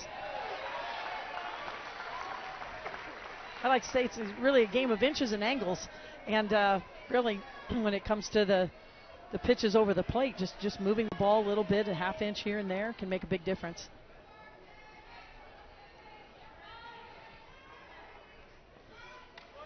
And there is ball 4, a 5-pitch walk to Kyrie Rodriguez, who puts the leadoff batter on base. First time they've done that today. Well, we've had numerous conversations with head coaches in different conferences throughout this season, and to a person, they all say it has never been harder to be a pitcher in college softball than it is right now. Yeah, and I couldn't help but ask that question. Both these head coaches are the pitching coaches. What's it like to be a pitcher in 2026? What's it like to be a pitching coach? And the answers were exactly what you would anticipate if you're a softball fan. It's not easy. The way the technology, the data that's out there, what pitchers are throwing, what they're throwing on each count, what the velocity is. You can purchase machines that can simulate those pitchers, so you're very prepared, especially when you're playing a 3-game series. There's no secrets. And, it's getting tougher and tougher. The bats, I could go on and on. So a lot of times it's just keeping your pitchers in a good place to know they can still create some outs. They may not have the .00 ERAs they're used to anymore, .005 ERAs, but you can still create outs for your team. You saw Kennedy Miller, the catcher, go out to talk with Timmerman, and then we gave a look at Coach Steifel and a couple of members of her staff there with Matt Michael and Parker Staggs, and you could see him kind of talking like, should we make a move right here? And I think, yeah. They're like, all right, let's do it. So they're going to make the pitching change and bring back Robin Herron, who started this game at 11 a.m. this morning.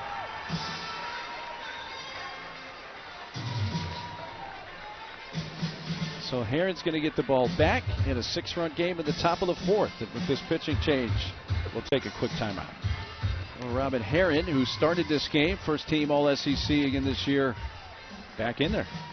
One of the best pitchers in the country. She had a rough start. Remember, the rain was coming down. The ball was a little bit wet. Really labored through her first time through the lineup. Gave up 2 home runs against Duke early.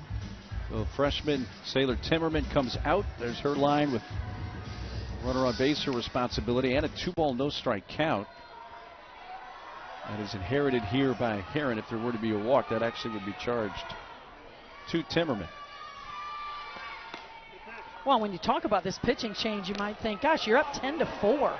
Why would there be a pitching change? Well, this Duke team can hit home runs at will. Fifth best home run hitting team in the country. And Robin Herron should be feeling fresh. Really has not pitched a lot in this game. That's 2 quick ones out of the zone, so that's ball 4. We'll have a chance to visit with Coach Deifel when we go to the next inning. Well, it's a 10-4 game in the top of the 4th. And if you're asking me right now, is 10 runs enough to win this game? I'm just going to give you a definite maybe. Well, yeah, it doesn't feel settling. It does not. It doesn't. A lot of times you're in a game, it's 10-4. There's a little bit of a collective breath, a little bit of, hey, who else can we get in this game? No way in this Super Regional against Duke, the way they can score runs quickly. And with 2 on, nobody out, the top of the order is up. Deanna Jennings.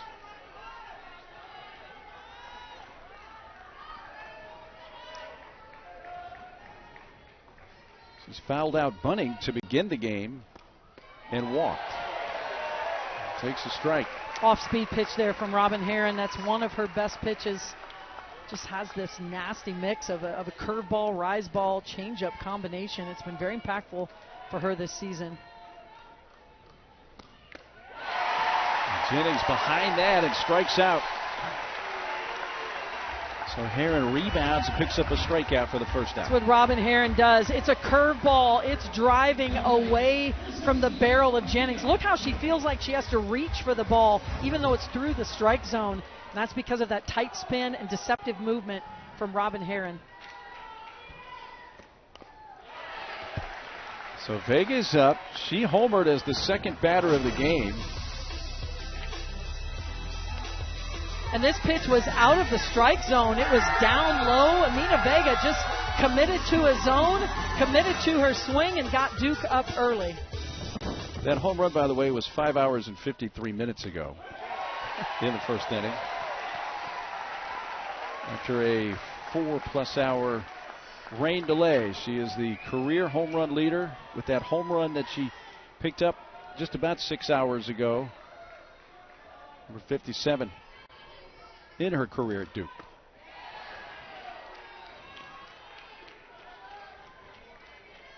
Having recently surpassed Anna Gold with a career home run mark in Duke softball history.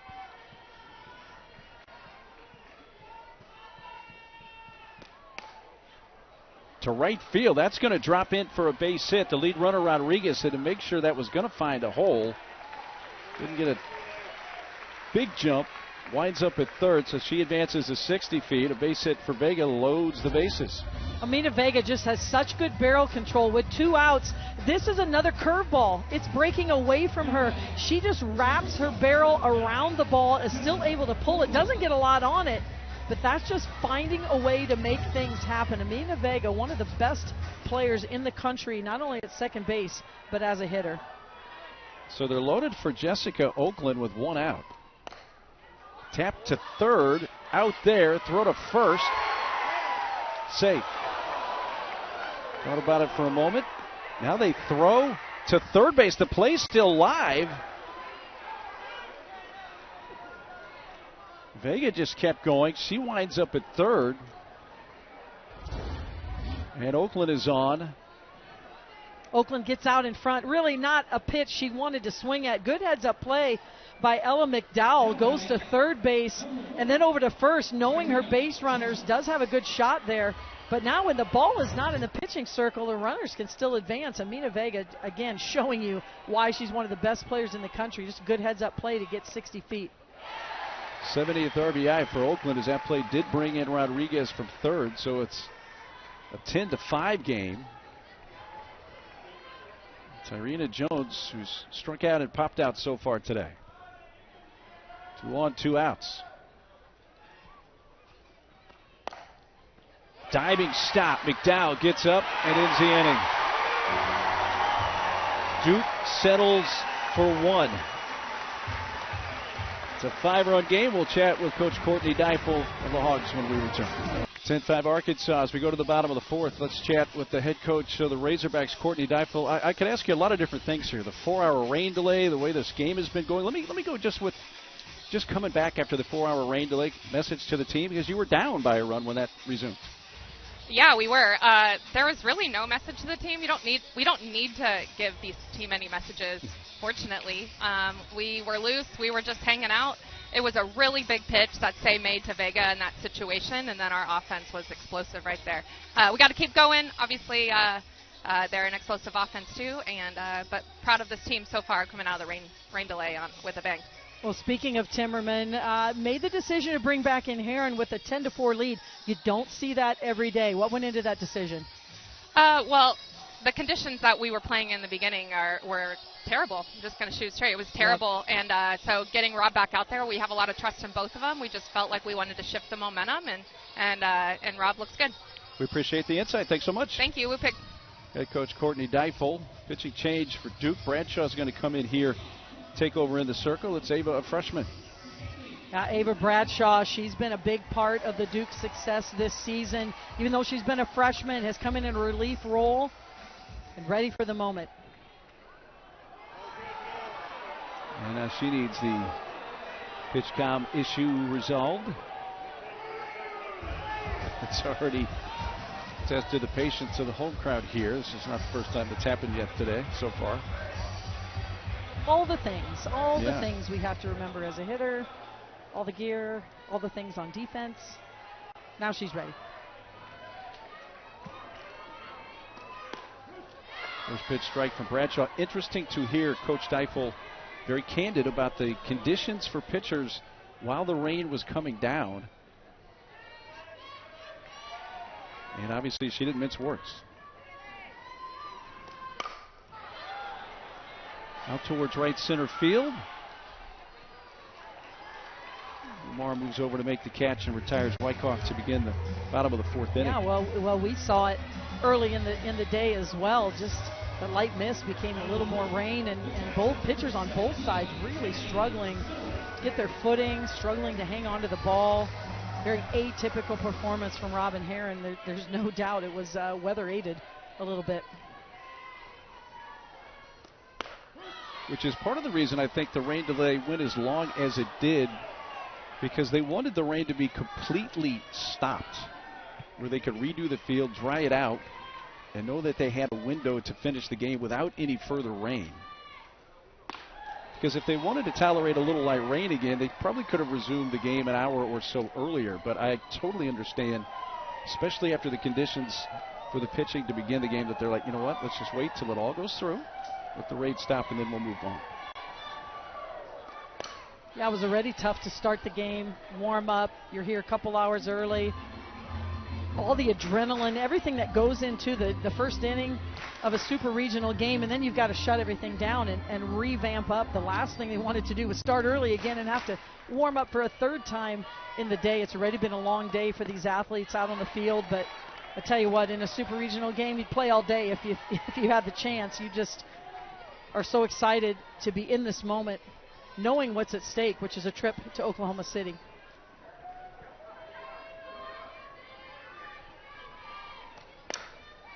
Old foul by Miller. Bradshaw pitched pretty well in her 2 appearances in the regional.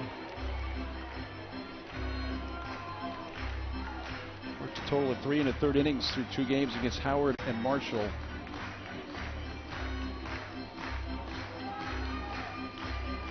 Redshirt freshman from the Detroit area, South Lyon, Michigan.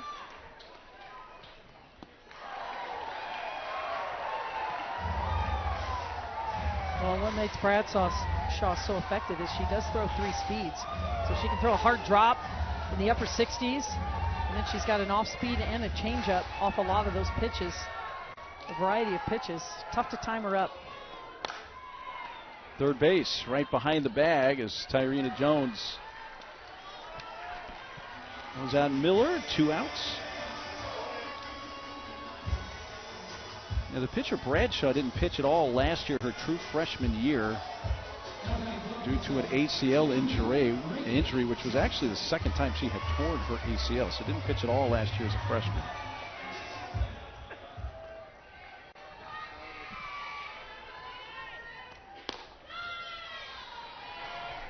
Johnson back to the top of the order.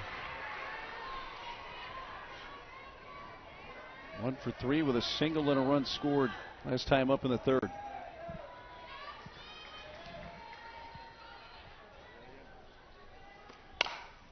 Second base, Vega. Look at that. A 1, 2, 3 inning for Ava Bradshaw. Maybe the spark Duke needs. They'll come up in the fifth. Tech outlasted the Gators. How about Mississippi State and Oklahoma? 11-9. First OU home loss in the NCAA tournament since pre-pandemic. I mean, that there's no other word for it besides shocks. Congratulations, Mississippi State. It's not over, that entire super regional, but it is tough to win in Norman in the postseason, and they've proven it can be done. And congratulations to Tennessee as they punch their ticket to Oklahoma City. They are the first of 8 teams to do so. Layla Lamar, who homered center field her last time up, is 1 for 2 today.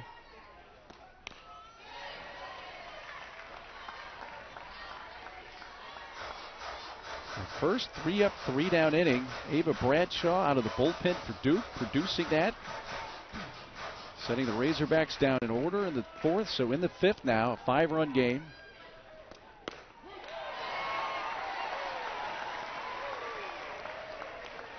A curveball from Robin Herron, especially against the lefties, it's just lethal.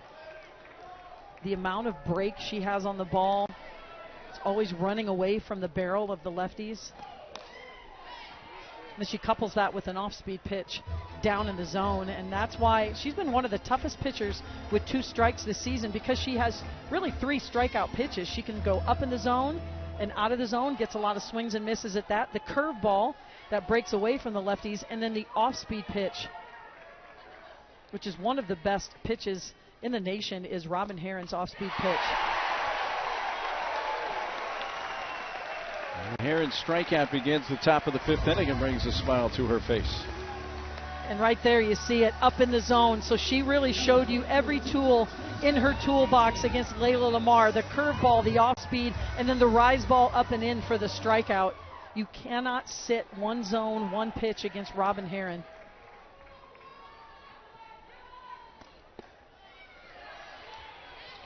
J.K. Mathis, Duke left fielder, is singled and fly to center.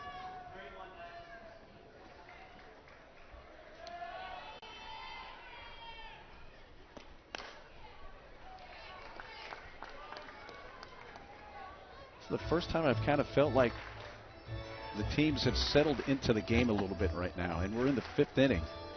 5.5 hours later yes, from when the game started. That too, throwing a 4-hour rain delay. I can't agree more. Like, you couldn't catch your breath. There's just so much action on offense. A lot of pitching changes we've had in this game. 18 total hits, 11 of those for Arkansas, 7 for Duke. Obviously 15 total runs.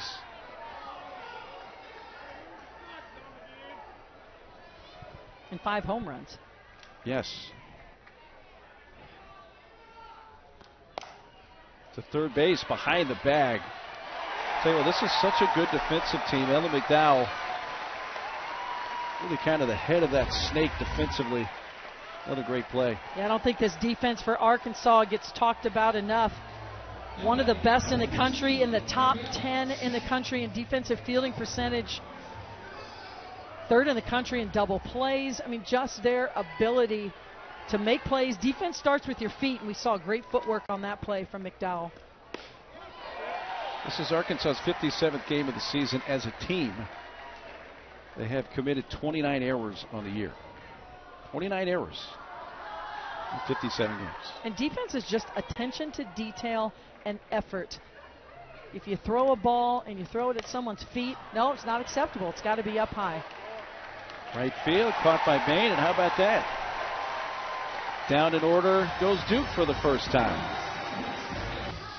Well, historically, coming into this super regional round, 79% of Game 1 winners have advanced to the Women's College World Series. Arkansas has the 5-run lead here as they bat in the bottom of the 5th. Of course, Razorbacks won Game 1 against Texas back in 2022 before dropping 3-1 and 3-0 games for the Longhorns. Deifel's Hogs trying to make it to the Women's College World Series for the first time in this, their 5th Super Regional appearance in school history. We have some changes for Duke. You'll notice Shattuck now behind the plate. Brooklyn Thomas now in left field. Well, there's Shattuck. She's the DP, was the DP. Now she moves behind the plate. There's Brooklyn Thomas out in left.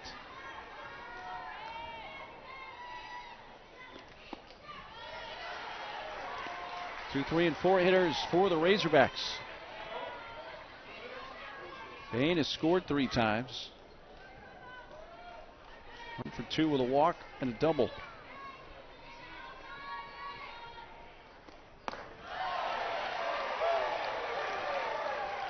No balls, no strikes. Second inning of work for Ava Bradshaw there in the circle for Duke. She set down Arkansas in order. Back in the 4th inning, 2 ground balls and a fly ball out.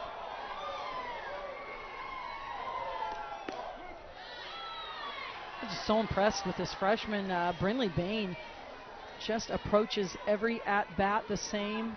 Her plate discipline is so impressive. Drew a lot of walks in the regional, has 1 walk already today, has worked herself into a hitter's count. What is it about walks and Brinley Bain? I guess that just speaks to the plate discipline of the freshman. That just refuses to swing at a pitch outside of the strike zone. And that's resulted in a lot of hits for her as well. Coming out of the regional, she hit over 700 in the 2-hole for Arkansas. Just a very mature hitter for a freshman, mainly because of her plate discipline. So Bain is on. The third baseman, Ella McDowell.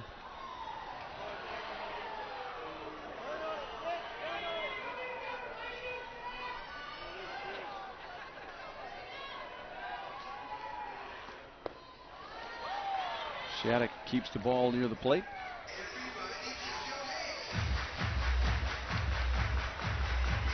McDowell, like Bain, has scored 3 times today.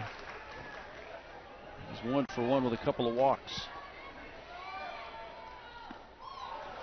Now this top of the order for Arkansas, just we saw it with Bain. We've seen it with the rest of the team, this plate discipline.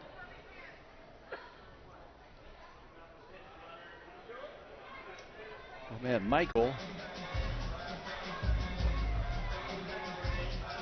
Come down with the lineup card. They're going to make a switch run for Bain.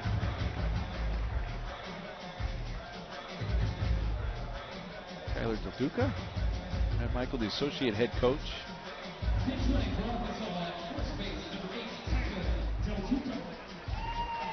Del Duca's running at first for Bain. Yeah, and that's a change this year to have Matt Michael coaching third base. Courtney Deifel has been at third base the majority of her career, made that switch. In talking to her, she really has enjoyed it. Given her a chance to celebrate with the team on offense, but most importantly to be around her team. Trust Coach Matt Michael. They've worked together a long time to be on the field. And when you're the head coach and you're coaching third and you're also the pitching coach, you're really involved in calling the game. You never really get a chance to talk to your team during the game, and that's something she's really enjoyed as we see McDowell draw another walk. Back-to-back walks. That's going to bring up Bain. And I know this game isn't over, but this is the moment of the game. Let's take a look at our Capital One rewarding performance. The grand slam. Tiana Bell in the second inning. That has been the big blast. It really changed this game. I mean, Duke had a lot of momentum coming out of the rain delay. Tiana Bell with 1 swing changed all that.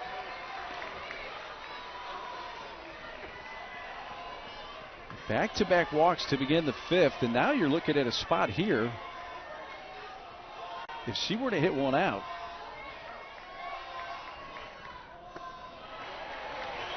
that would end the game. Just like that, and that's very, very important for Duke right now, and it just sneaks up on you with Arkansas, and these solo shots become multiple home runs. Both Tiana Bell and Dakota Kennedy behind her have been so productive in the lineup. I mean, they're nearing double-digit RBI in this game. Bradshaw's thrown 11 pitches here in this inning. Only one has been a strike.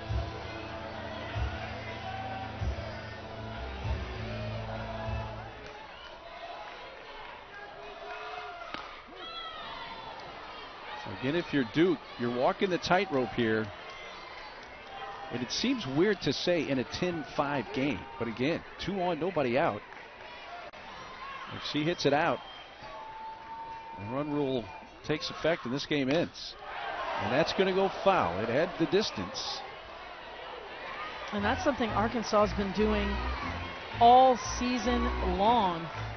I mean, they have 24 run rule victories. That's over half their games because they've been so solid on pitching and defense, suppressing runs, holding the score down, and their offense and their ability to score in a hurry. Even through the regional, all 3 games that they won were a run rule victory. How about this? Last 2 seasons for the Razorbacks have more run rule wins than 7-inning wins. It's just dominance.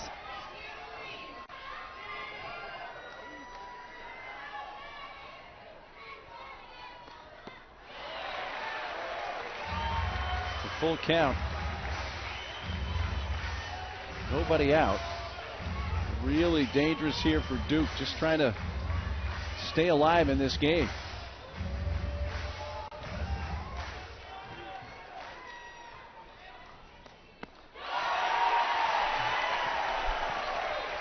Three consecutive walks to begin the inning, and now Dakota Kennedy, who has a home run of her own today, comes up. Well, Duke has put themselves with their backs against the wall here in the 5th inning. You can't defend a walk. Coach Marissa Young, Taylor White coaches the infield and the hitters going out just to get on the same page here. Very difficult situation for Duke to continue to extend this game. So 3 walks to start this inning. That's 8 walks now in the game handed out by Duke pitching.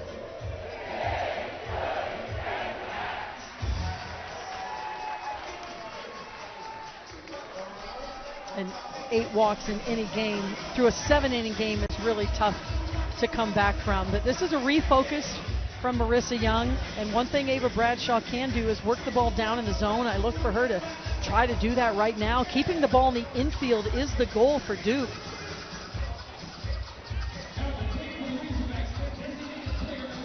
Wood has come in to run at first for Bell, so they're loaded, nobody out.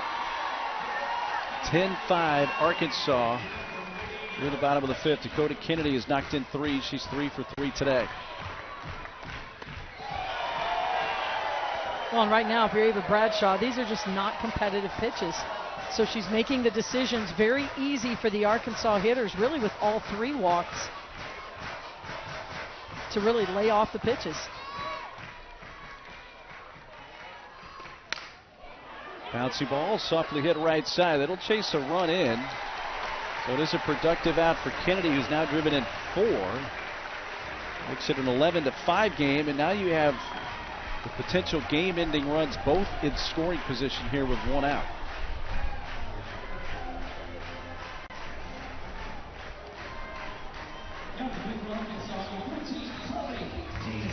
Six-run lead, big deep breath, Carly Davidson. 0 for 2, does have an RBI on a fielder's choice and a walk.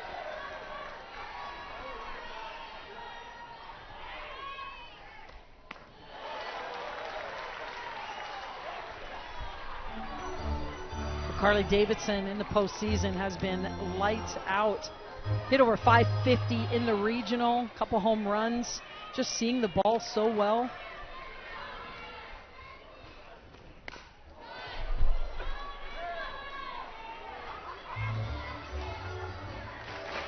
And this is an Arkansas team that is confident. They've been businesslike all season long. When Courtney Deifel was talking to us in game, I didn't really need to give him a message at the rain delay. I mean, she is being sincere. This is a team-led, program-led, player-led team. Knows what it takes. Have this quiet confidence about them. I mean, when we talked to the players in our interviews yesterday, you could just feel it. They were so excited to get on the field, ready to go.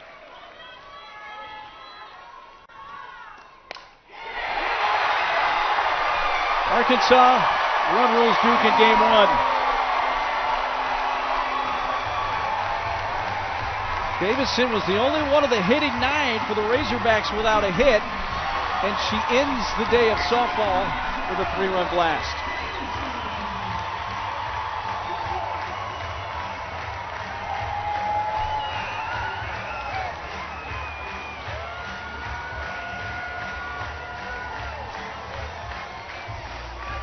Well, this is what Arkansas does. Run rule teams dominating on all sides of the ball. Carly Davidson with the exclamation point. 14-5. Arkansas wins game 1 of the Fayetteville Super Regional. Like that, second team Division I to win their first tournament games via the run rule.